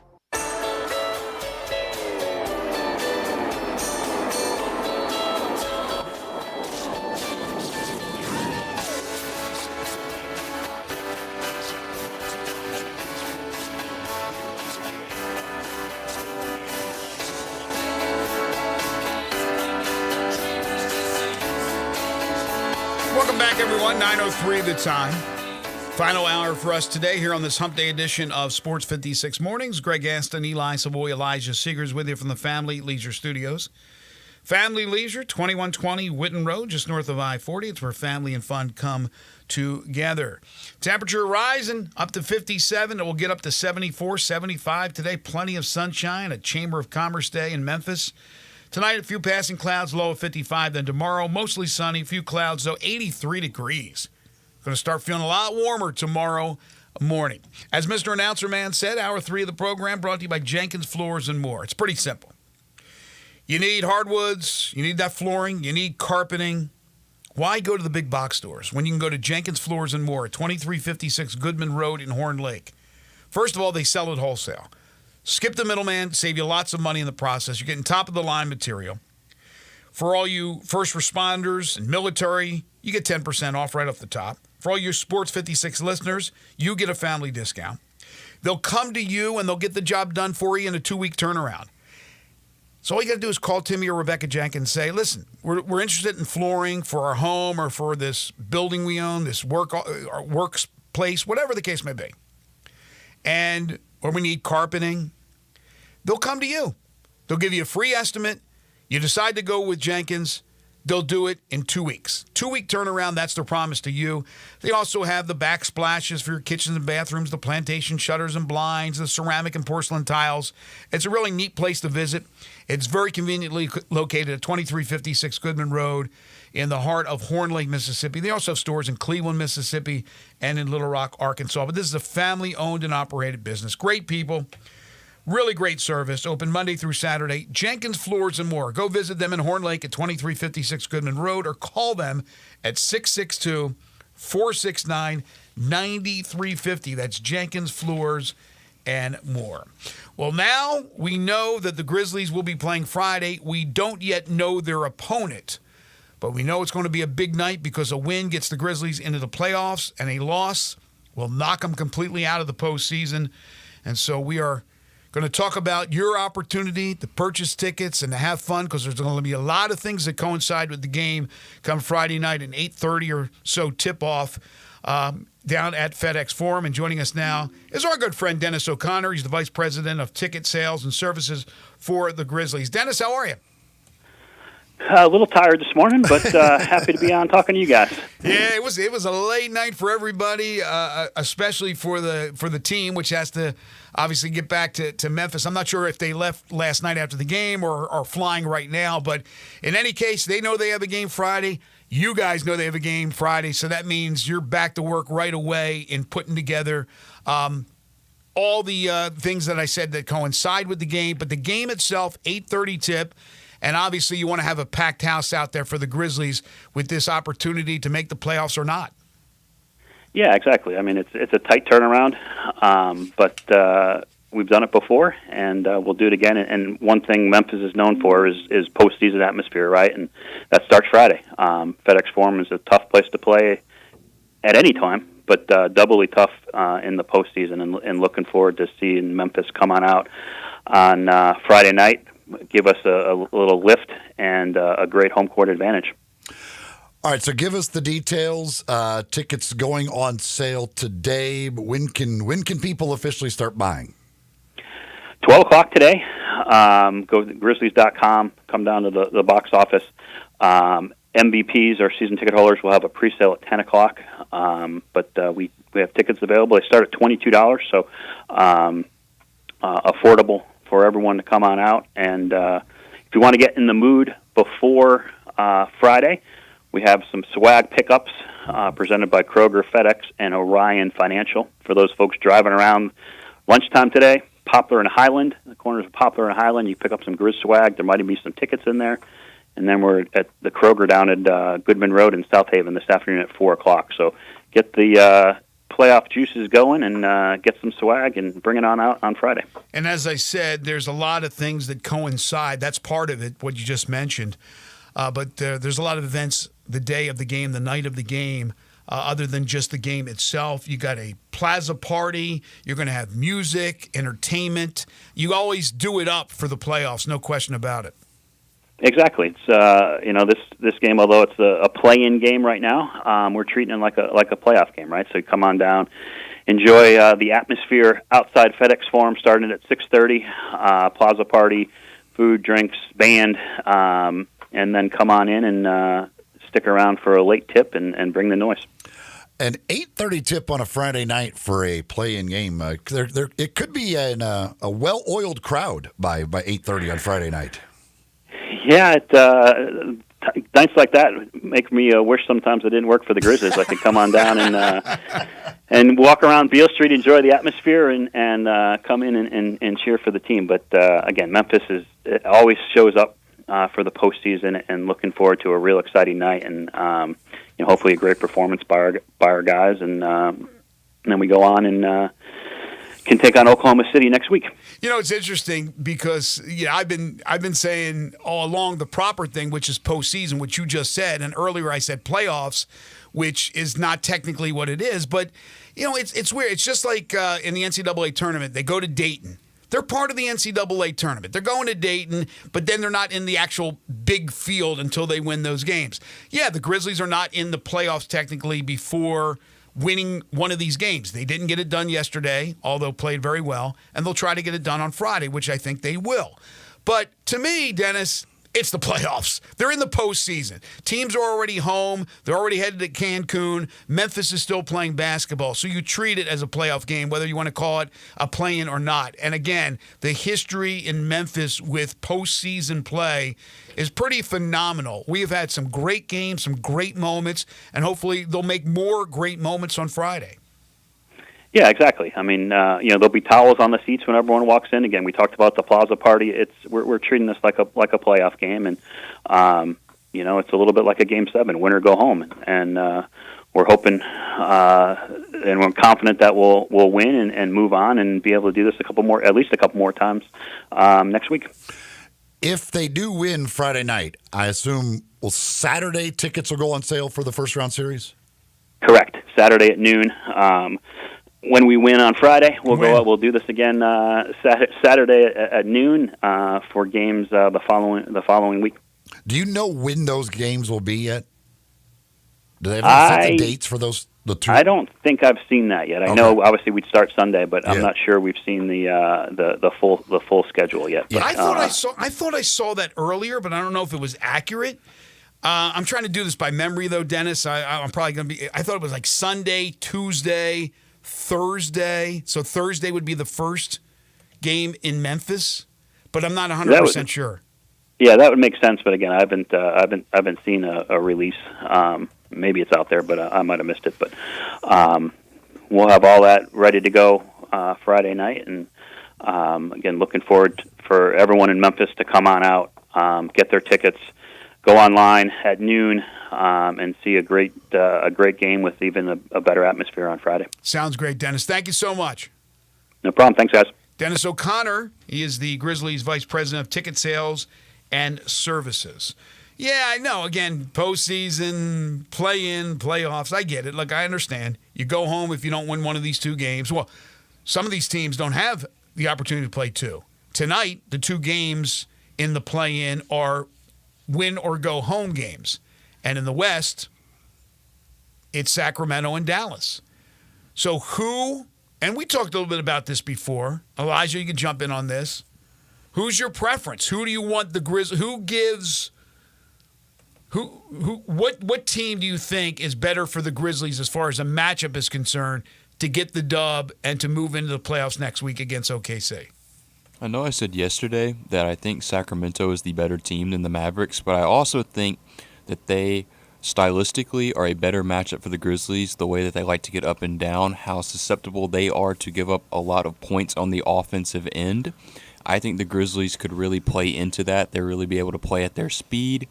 They can control the glass against a good rebounding team, with Sabonis being the best rebounder in the NBA.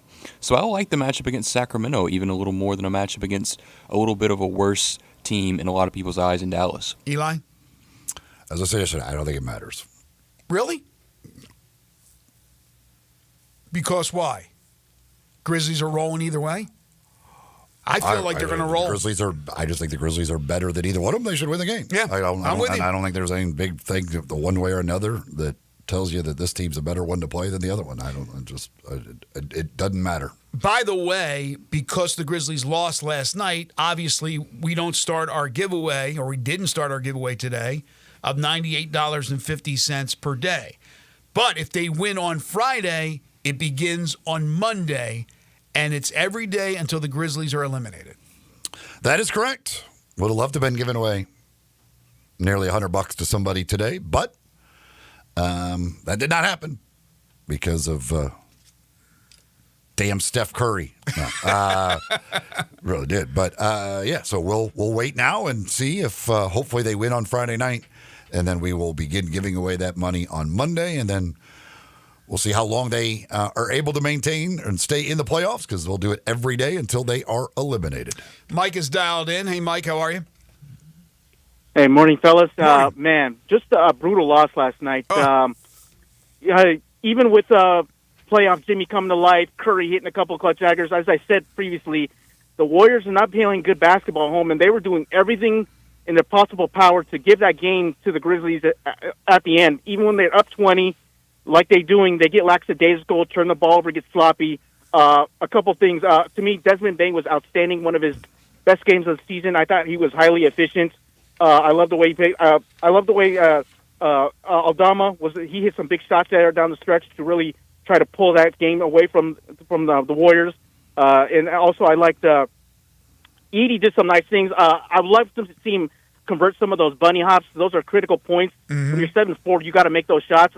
I do like the way he came out really in the second half going at the Warriors. But to me, I thought the killer was Jaren Jackson, man. You're playing an undersized Warrior team. Stop shooting threes when your shot's not going down. If you're hitting shots like Bain was last night, go ahead and continue to shoot them. But he's got to come out like that. That was just him being a no-show is a killer for them. If he even has an average game, the Grizzlies win going away. So now, guys, looking at this game, choking that game away down the stretch, because I really thought they had the Warriors on the ropes and really could have pulled that game away. You guys were talking about who I were on. To me, easily Sacramento.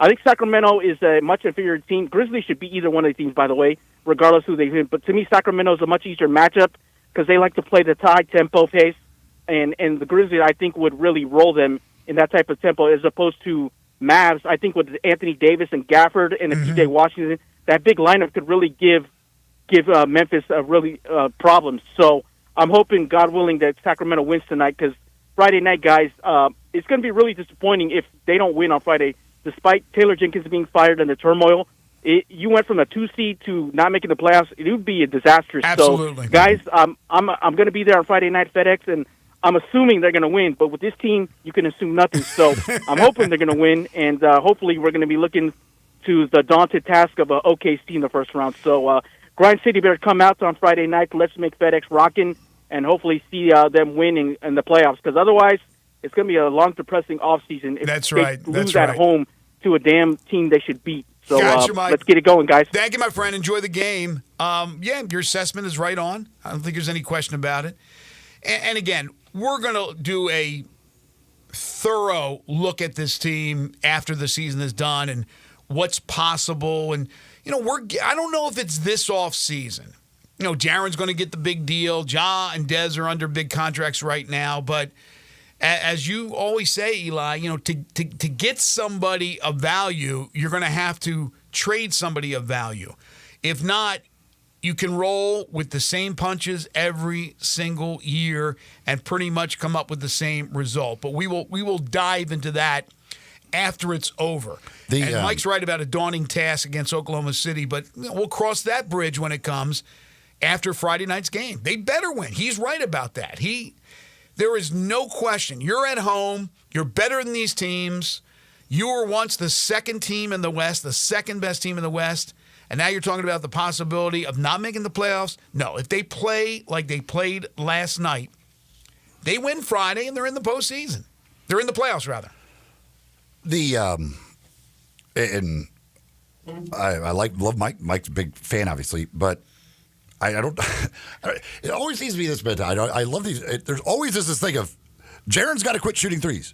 Jaron was 4 for 9 from 3 last night. Yeah, I thought he shot the ball He was well. 2 for 6 from 2-point range. He shot 33% from 2-point range. He shot 44% from 3-point range. So Jaron didn't need to quit shooting threes last night. I guess the thought, and I don't want to speak for Mike or other people. And Jaron hit a huge one down the stretch. No, he did.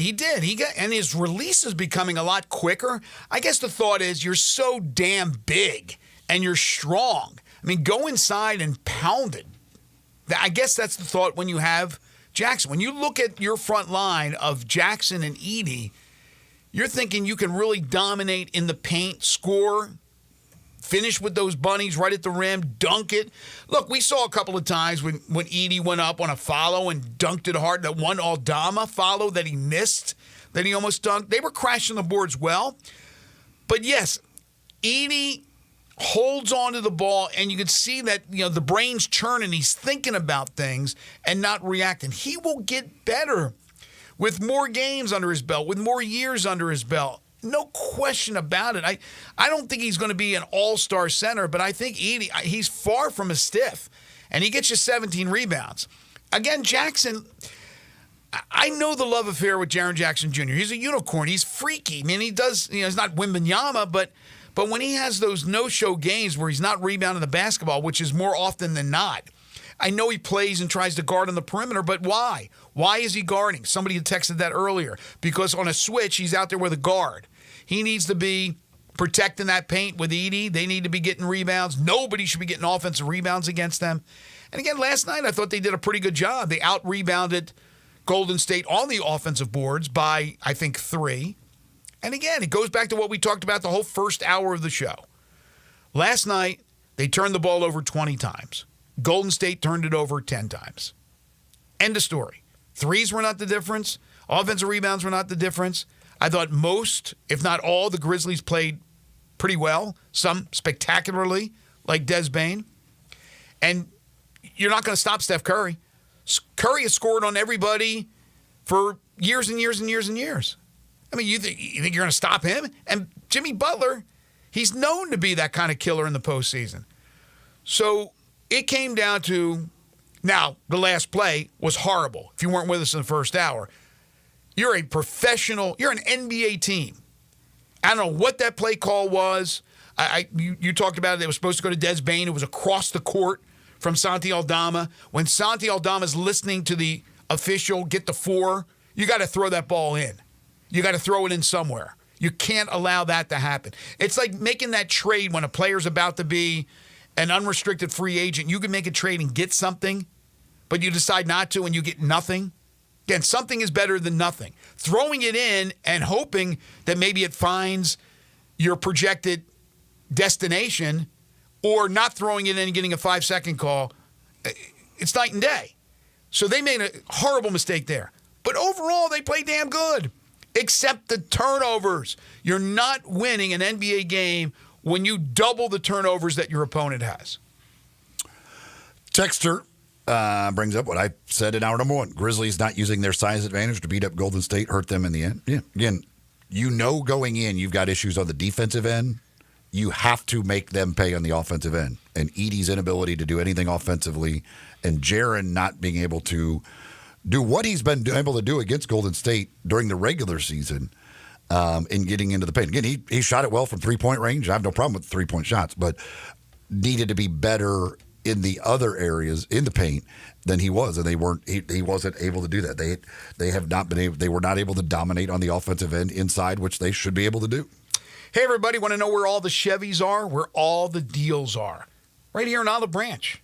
Well, I'm not in Olive Branch technically, but in Olive Branch, that's where All-Star Chevrolet is.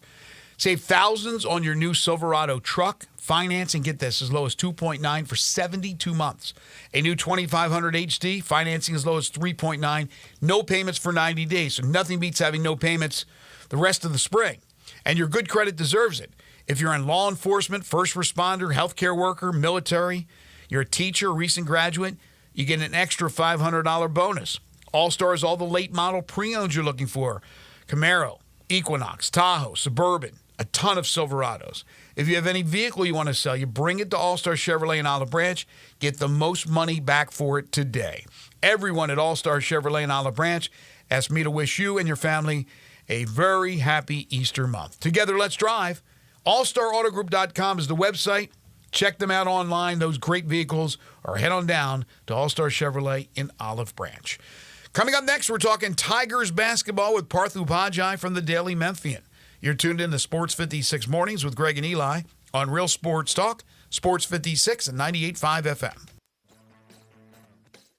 Join the voice of the Tigers, Dave Woloshin, for Wolo and Friends. Weekday mornings from 10 to 11 here on Sports 56 and 98.5 FM. It's time for the ultimate Hot Wing Showdown at the World Championship Hot Wing Contest and Festival, Saturday, April 26th at the Memphis River Garden Park on Riverside Drive. See over 60 teams fighting for hot wing supremacy along with live blues, soul, and rock and roll, all in support of the Ronald McDonald House. It's a sizzling day of fiery flavors, live music, and family fun, and you're invited. Get your tickets now at worldwingfest.com, sponsored by RS Financial Group, Bank 3, ATC Fitness, and Universal Access. This is your delicious chance to make a difference. Kubota Orange Days are here, so come see them Saturday, April 26th for food, fun, and a lot of Kubota Orange. From America's #1 selling compact tractor to zero-turn mowers and versatile RTVs, get your perfect match. Now through June 30th, get 0 down, 0% APR for 84 months on select compact tractors. See the details at KubotaOrangeDays.com. Kubota Orange Days, Saturday, April 26th from 8 a.m. to 2 p.m. with Sports 56 and Larry's Barbecue from 11 to 1 at First Choice Farm and Lawn, 701 Highway 64 in Keys. Construction Microwave Auction brings quality equipment to your fingertips. Join our bi-weekly online auctions featuring dozers, excavators, loaders, and more. We provide detailed listings, photos, and sell contact info. Inspect online or in person with our no reserve policy. Every item sells to the highest bidder. Visit purplewave.com today and see why informed builders choose Purple Wave. Transparent processes, real deals, your next great purchase awaits. Hi, fellas, it's Bill Russell at Russell Brothers Fine Jewelers, and I want to make you aware of something. Did you know that April is Diamond Month?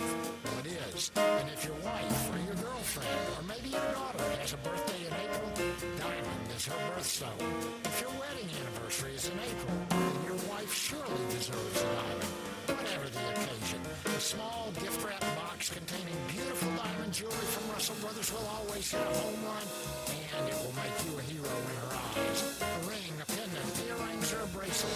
You can't go wrong with a piece of jewelry from Russell Brothers Jewelers. It will be a gift that you'll treasure for many years. For 5 decades, Russell Brothers has been helping Memphis men find the very best in diamond jewelry for their sweethearts. Yellow, white, gold, platinum, or sterling. You cannot go wrong with a gift of exquisite diamond jewelry from Russell Brothers Jewelers. Come see us at 4646 Poplar at Perkins. I'm Gary York. I'm the service director of Lexus in Memphis. Our service department wants to be more than just a place where you get your oil changed. We do glass repair, windshield replacement, recalibration of your camera and sonar systems, even wheel repair, tire replacement, all the things you would expect from a luxury automotive dealer. Please check out our website. You can schedule your appointment, check out our specials, hours of operation, or if you'd like to do it in person, please reach out to one of our associates at 901-271-5199. This traffic report brought to you by Triangle Meat Company, feeding Memphis since 1967. Open 8 to 5, Monday through Friday, 4790 Summer Avenue. Trust Triangle Meat Company. Sports 56 traffic. Good morning, MPD. Still wrapping up a couple of wrecks we had earlier. Now, there's still some volume coming down the interstate in a couple of spots, like 40 westbound from Germantown, Markway down to Sycamore View Road. Still a little bit of stop-and-go action there on Austin P southbound, getting up on that ramp to I-40. 385 still has some volume there at Bill Morris Parkway, working your way towards 240 there, passing Mount Moriah. Hey, Weimer's Jewelry wants you to know they are your diamond engagement ring headquarters this coming bridal season. So go see them today and shop local at Weimer's Jewelry, 7525 Highway 64. I'm Commander Chuck with your on-time traffic.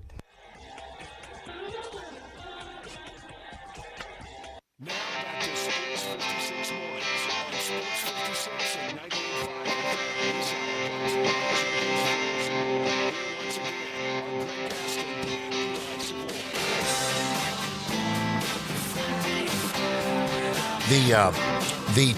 If the Grizzlies do win Friday, the two home games, games 3 and 4, would be Thursday, Saturday. The game time for the Thursday game has not been set. The Saturday game will be a 2:30 afternoon game. So that is if they win Friday, they're playing Oklahoma City. Series starts Sunday in Oklahoma City. They play Sunday, Tuesday, Oklahoma City. Thursday, Saturday would be games 3 and 4 here in Memphis. With again the Saturday game being at 2:30, the Thursday game, no game time set for that one yet. Yeah, that's what I thought I saw, like every other day. But, of course, that presents a conflict on the Saturday for Game 4 because that's the spring game for Memphis Tigers football, which starts at 3:30 over at Simmons Bank Liberty Stadium. But I'm sure a lot of the fans are different, just not necessarily Tigers fans that are fans of the Grizzlies. I mean, it could be, certainly some crossovers. One note from the portal, which just opened up for college football. Clemson transfer cornerback Tavoy Fegan has committed to Ole Miss. According to reports, 6-foot, 185-pound cornerback will have 4 years of eligibility remaining. Time now to talk some Memphis Tigers basketball with Parthu Pajai. It's time to talk Memphis Tigers basketball. Joining Greg and Eli is Parthu Pajai, the Tigers beat reporter for the Daily Memphian. Now here's Parthu with Greg and Eli.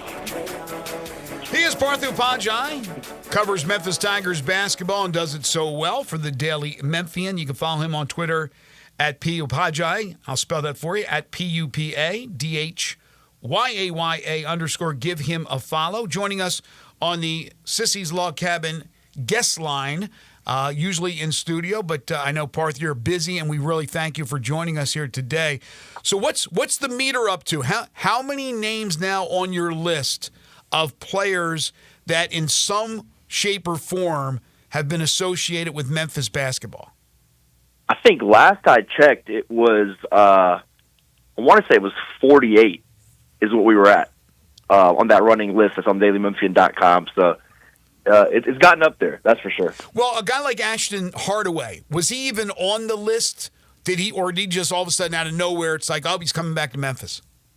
He actually was not on the list just because there was no formal reporting. If you kind of followed that tied to him, even when he was in the portal, all the national reports were just conferences, right? Like teams have reached out from it was the Big 12 and the American and the Mountain West and the West Coast Conference. There was no actual teams. And in fact, it wasn't until I want to say about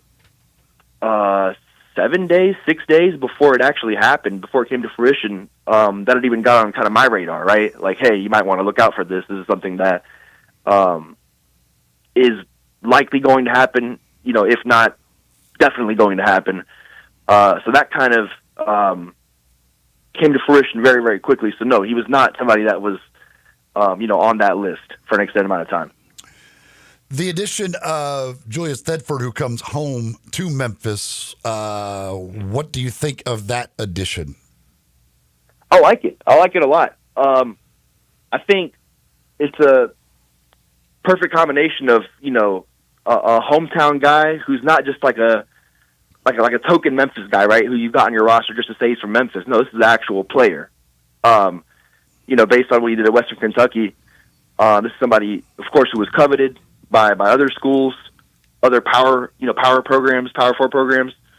And it's somebody that's going to, I think, end up fighting for a starting spot, truly. Mm-hmm. I know that might sound crazy, coming from Western Kentucky, averaging 12 points per game, but, you look at what he did down the stretch of his season before that knee injury in mid-January. I think he scored 15 or more points, I think, in, I want to say 8 of his final 10 games or something like that. But he was definitely trending upward before he was done for the season there. Yeah, I agree with you. I think Thedford is finally this first guy that Penny has brought in with this class that I could see being a starter. Now, it all depends on who else they're able to get, who stays. But the kid they got from Temple, again, I don't see him being a starter. Ashton, I don't see him being a starter. He hardly played at St. Mary's. And then the other two guys, I just don't know enough about, the guys that they had previously signed. Vieira Tuck and who's the other guy? Patino. Yeah, I just don't know enough about those guys if they're players that are going to walk right in here and be starters. So you're still looking at a lot of scholarships, a lot of question marks.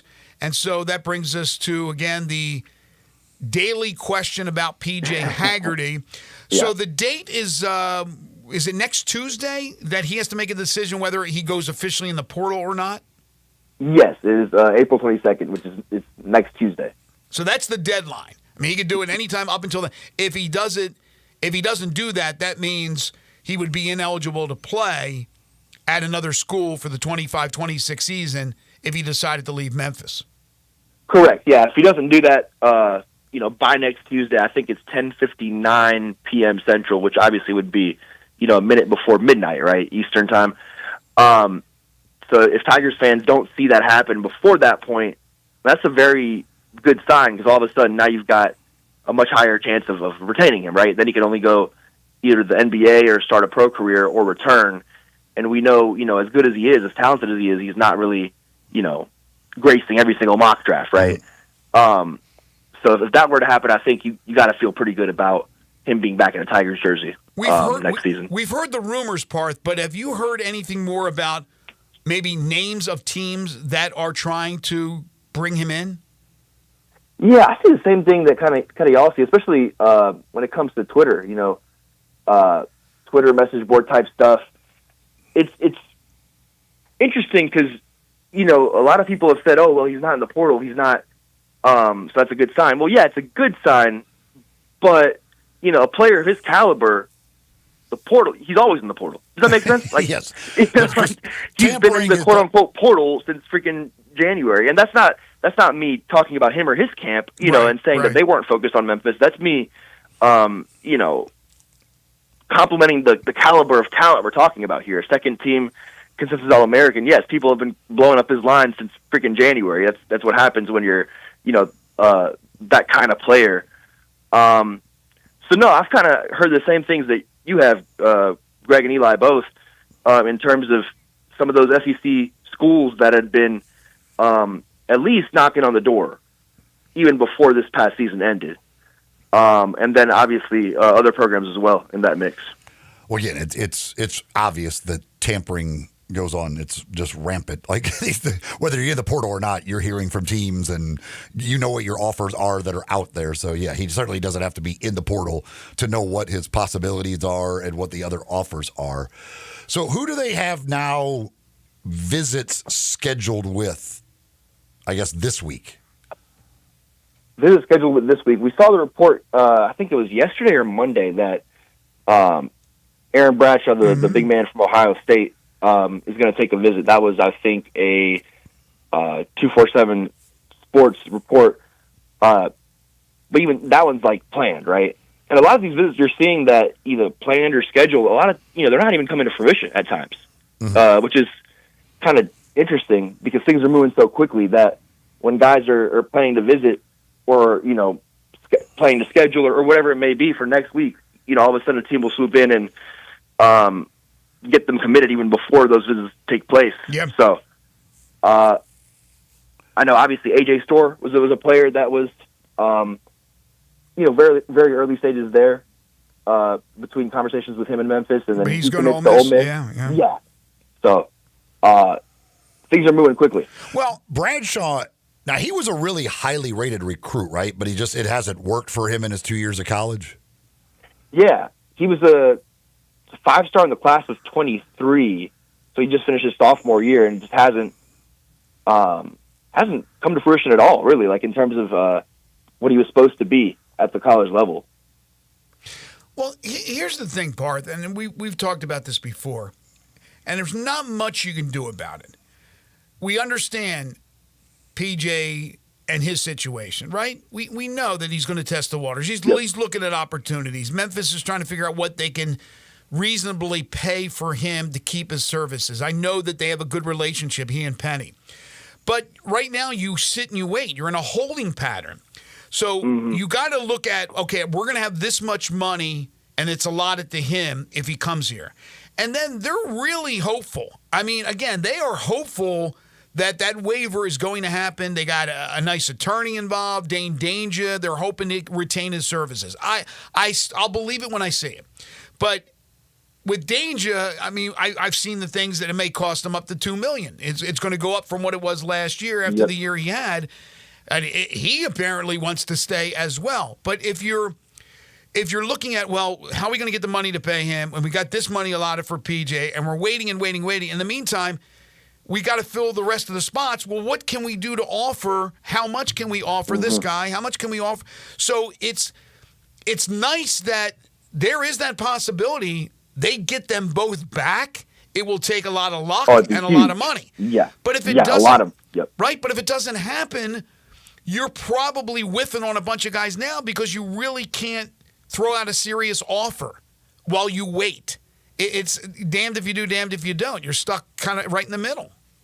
No, exactly. And I mean, I think that's why you're seeing what you're seeing in the portal with what Memphis has done. I mean, look at the three guys they've gotten, right? They got a guy start off things in Quante Berry, who, like you said, is more of a backup than anything else. Is a second unit guy from Temple, from Cleveland, Tennessee, someone who wanted to come closer to home, right? So you probably got him for a reasonable rate. Then you get a family discount, right, with Ashton Hardaway, who comes back to play for Dad. So that one doesn't even have to hit the NIL payroll, so to speak. Penny can. I'm not suggesting this is happening, but Penny could easily help him out there without having it come out of the collective's pocket or whatever. And then you've got Julius Bedford, who is a really, really talented player, could be a starter, could be one of the top, 3 players on this team, perhaps. But he's somebody who, also really wanted to come back home. So maybe you got a bit of a hometown deal there. So you're trying to, hit on guys that have connections to the program, right? That have incentives to come back closer to Memphis or to Memphis, or have other concerns about them, if that makes sense, right? Because that's how you get those kind of discounts, those deals. And you're not really seeing Memphis tied to too many of those marquee, huge names in the portal, as we've seen them tied to those names, in the past 2 off seasons. Yeah, and a lot of them are now going elsewhere. They're signing with teams. They're committing to teams. So it's a tough. It's a tough situation. There's still a lot of guys out there, but you got to find the right guys, and it's more pressure on Penny and the staff to do so while they sit and they wait with this situation. We saw that Memphis is added New Orleans as a bye game, so they'll be coming to FedEx Forum. Not something that is going to be overly enticing for fans, but the schedule's starting to take shape. There's still some teams that have to be put on that schedule, and I'm sure Penny's working hard on them. Yeah, for sure. Still several spots left. Tim Pernetti, who's obviously the AAC commissioner, when he spoke to media down in Fort Worth last month ahead of the AAC tournament championship game, he basically alluded to the fact that the AAC might go from a 18-game conference slate, which is what they've done, I think, since their inception, or at least since I've been here. They've played 18 conference games. So Memphis has played 18 league games and 13 non-conference games, right, to make 31 regular season games. But Pernetti said that the league was considering going to 20 conference games, which then would put Memphis only at 11 non-conference spots. So right now, the Tigers have 8 games on their non-conference schedule, and if the AAC sticks with this 18-game model, then they'd have 8 more vacancies, right? However, if the conference goes to 20, then you'd only have 6. So that's something to monitor there, but still a long way to go regardless. Those are a ton of spots, and right now you've got Ole Miss, Mississippi State on the road, UNLV, San Francisco, and New Orleans at home. So very early stages and a long way to go to get to a point where you've got a boatload of those kind of resume boosting opportunities the same way they had them this past season. Yeah, UNLV's intriguing because of Pastor, but if you go to 20, I mean, that's this conference is bad enough, and you're going to add 2 more of those conference games. When are they going to be making that? Should they make that decision soon as teams are making schedules? No, I thought the same thing, right? And then obviously, when I was trying to confirm the report of the New Orleans game, I reached out to the conference the other day. I want to say it was Monday. Yeah, it must have been Monday. To see if they had made a decision, like you said, Eli, expecting that a decision had been made, right? This far into the calendar. But I was told that was still pending. which is the way I wrote it in the story, obviously. So And then we'll makes no sense. Yeah, and then we'll see what happens with Memphis and those exhibition games now that they are allowed to play 2 games against high caliber competition or whatever caliber they want to play. So we'll find out what Penny wants to do with that. But yeah, you go to 20, that's 2 more opportunities gone playing a big time opponent. And I don't believe Memphis is involved in a tournament this year, correct? not yet. No, there's nothing that's been formally announced or anything like that in terms of Memphis's holiday break, Thanksgiving break, MT. But I expect they will be in one.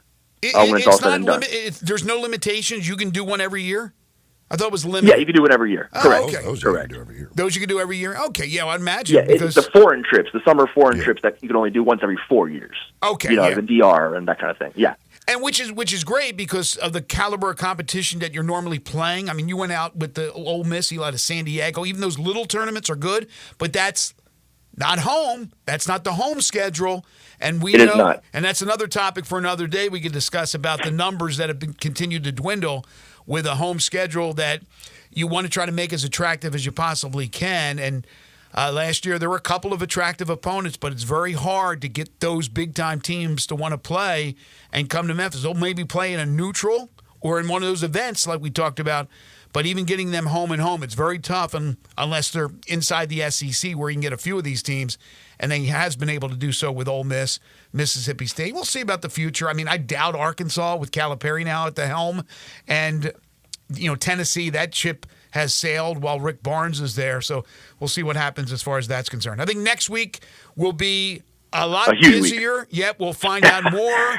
You'll be with us on Thursday. We're looking forward to it, Parth. Make sure to keep up with everything Parth is covering as far as Tigers basketball is concerned at the Daily Memphian. And again, follow him on Twitter at @PUpajai. Check him out every Thursday, or every Wednesday, I should say, right here on Sports 56 Mornings. Thank you, Parth. Awesome. Thanks so much, guys. Appreciate it. Take care. East Coast Wings and Grill, folks, for lunch, dinner. Going by, see the folks at East Coast, try some of those great wings that they have. They've got plenty of selection for you. 60 different flavors. So no matter what kind of flavor you're looking for, they've probably got something for you. But maybe you're not even a wing fan at all. Maybe you'd like something else. Well, they've still got something for you. They've got some great burgers on the menu and other sandwiches. Flatbreads like the Philly cheesesteak flatbread, which is one of my favorite things on the menu over there. Salads, they got lunch specials daily as well that you could take advantage of.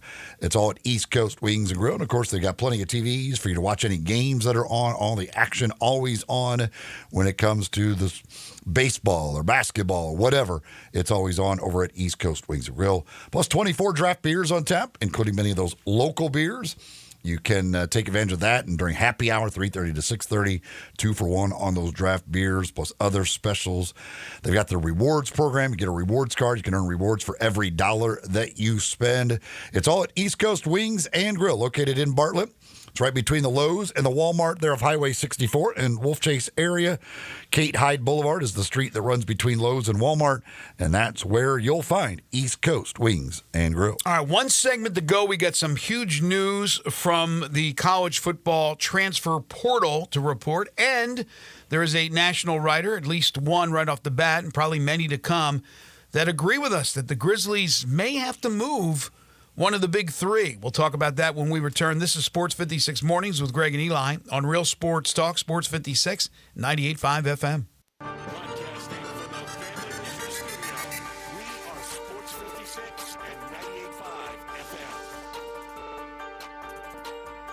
Wally Hatchet serves breakfast all day and Southern comfort food for lunch. Hatchet fans love our huge omelet, breakfast Sammys, scrambles, and chicken and waffles. For lunch, check out the Mississippi pot roast, chicken fried steak, grilled meatloaf are one of our best-selling burgers, lipstick on a cow. Pickup, delivery, and catering are also available. Visit WallyHatchets.com to order online. Wally Hatchets is located at 6439 Summer Avenue and open from 7 a.m. to 2 p.m. Tuesday through Sunday. Wally Hatchets. Count your blessings, not your calories. Locally owned and operated for over 40 years, Automatic Gates Construction tailors custom-made solutions for all your residential, commercial, and industrial needs, including repairs, maintenance, and installation. Automatic Gates Construction specializes in designing and installing automatic gates and fencing that seamlessly blends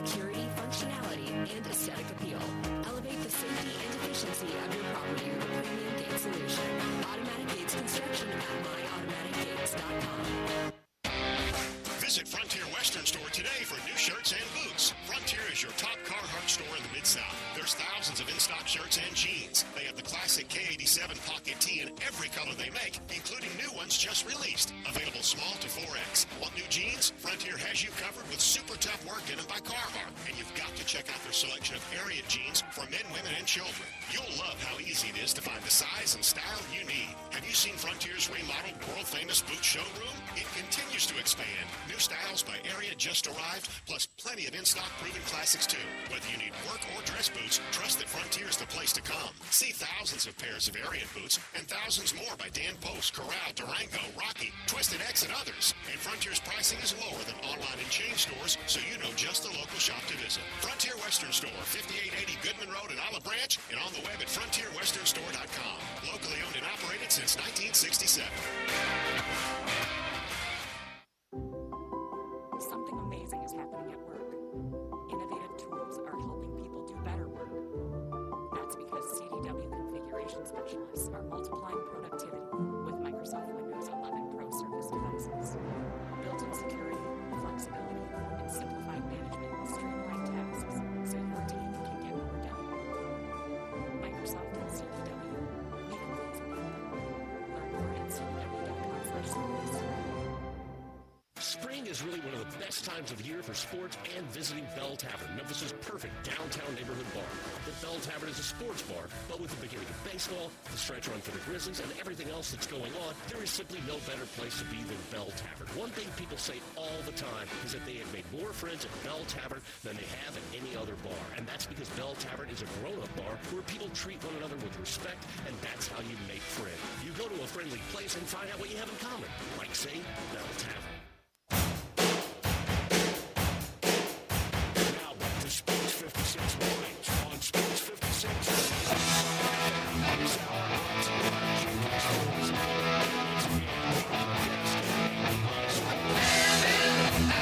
So some huge football transfer portal news as Lenore Sellers, the starting quarterback for South Carolina, who came into his own this past season and high expectations for South Carolina in 2025, has hit the portal. He tweets out on social media, "Thank you for allowing me to pursue my academic and athletic career at the University of South Carolina. I would like to thank everyone who has, I want to thank everyone, even though it says thank, everyone who has helped shape me into the person I am today. With all that being said, I have decided to enter my name into the transfer portal." See what's out there. Wait a minute. Let me make sure. No, this looks it's fake. I got burned. I got burned. This is not real. Damn. It happens. Now, this is not real. I could tell by his followers. I should have looked at the amount of followers. Not real. I was thinking to myself, why the hell would you be leaving? I understand that there's more money to get, but you're making pretty darn good money at South Carolina. You're looked at as one of the best quarterbacks in the league, and there's high expectations for South Carolina. So forget about that. All right.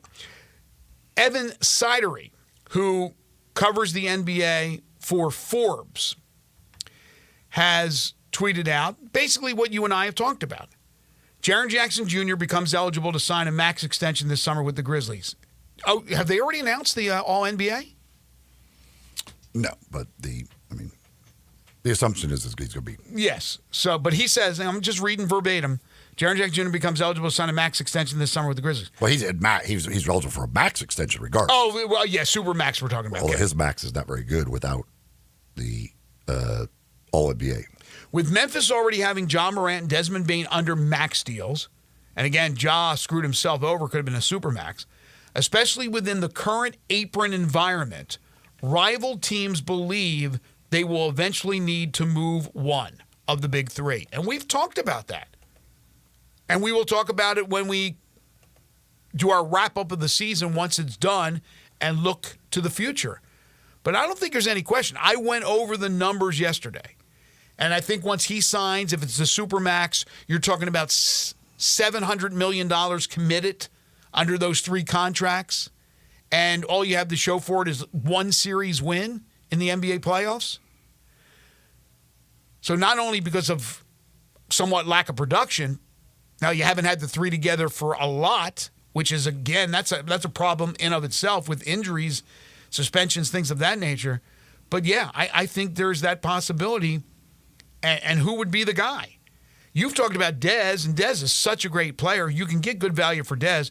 I had my friend text me yesterday. He goes, they got to move off Ja, right?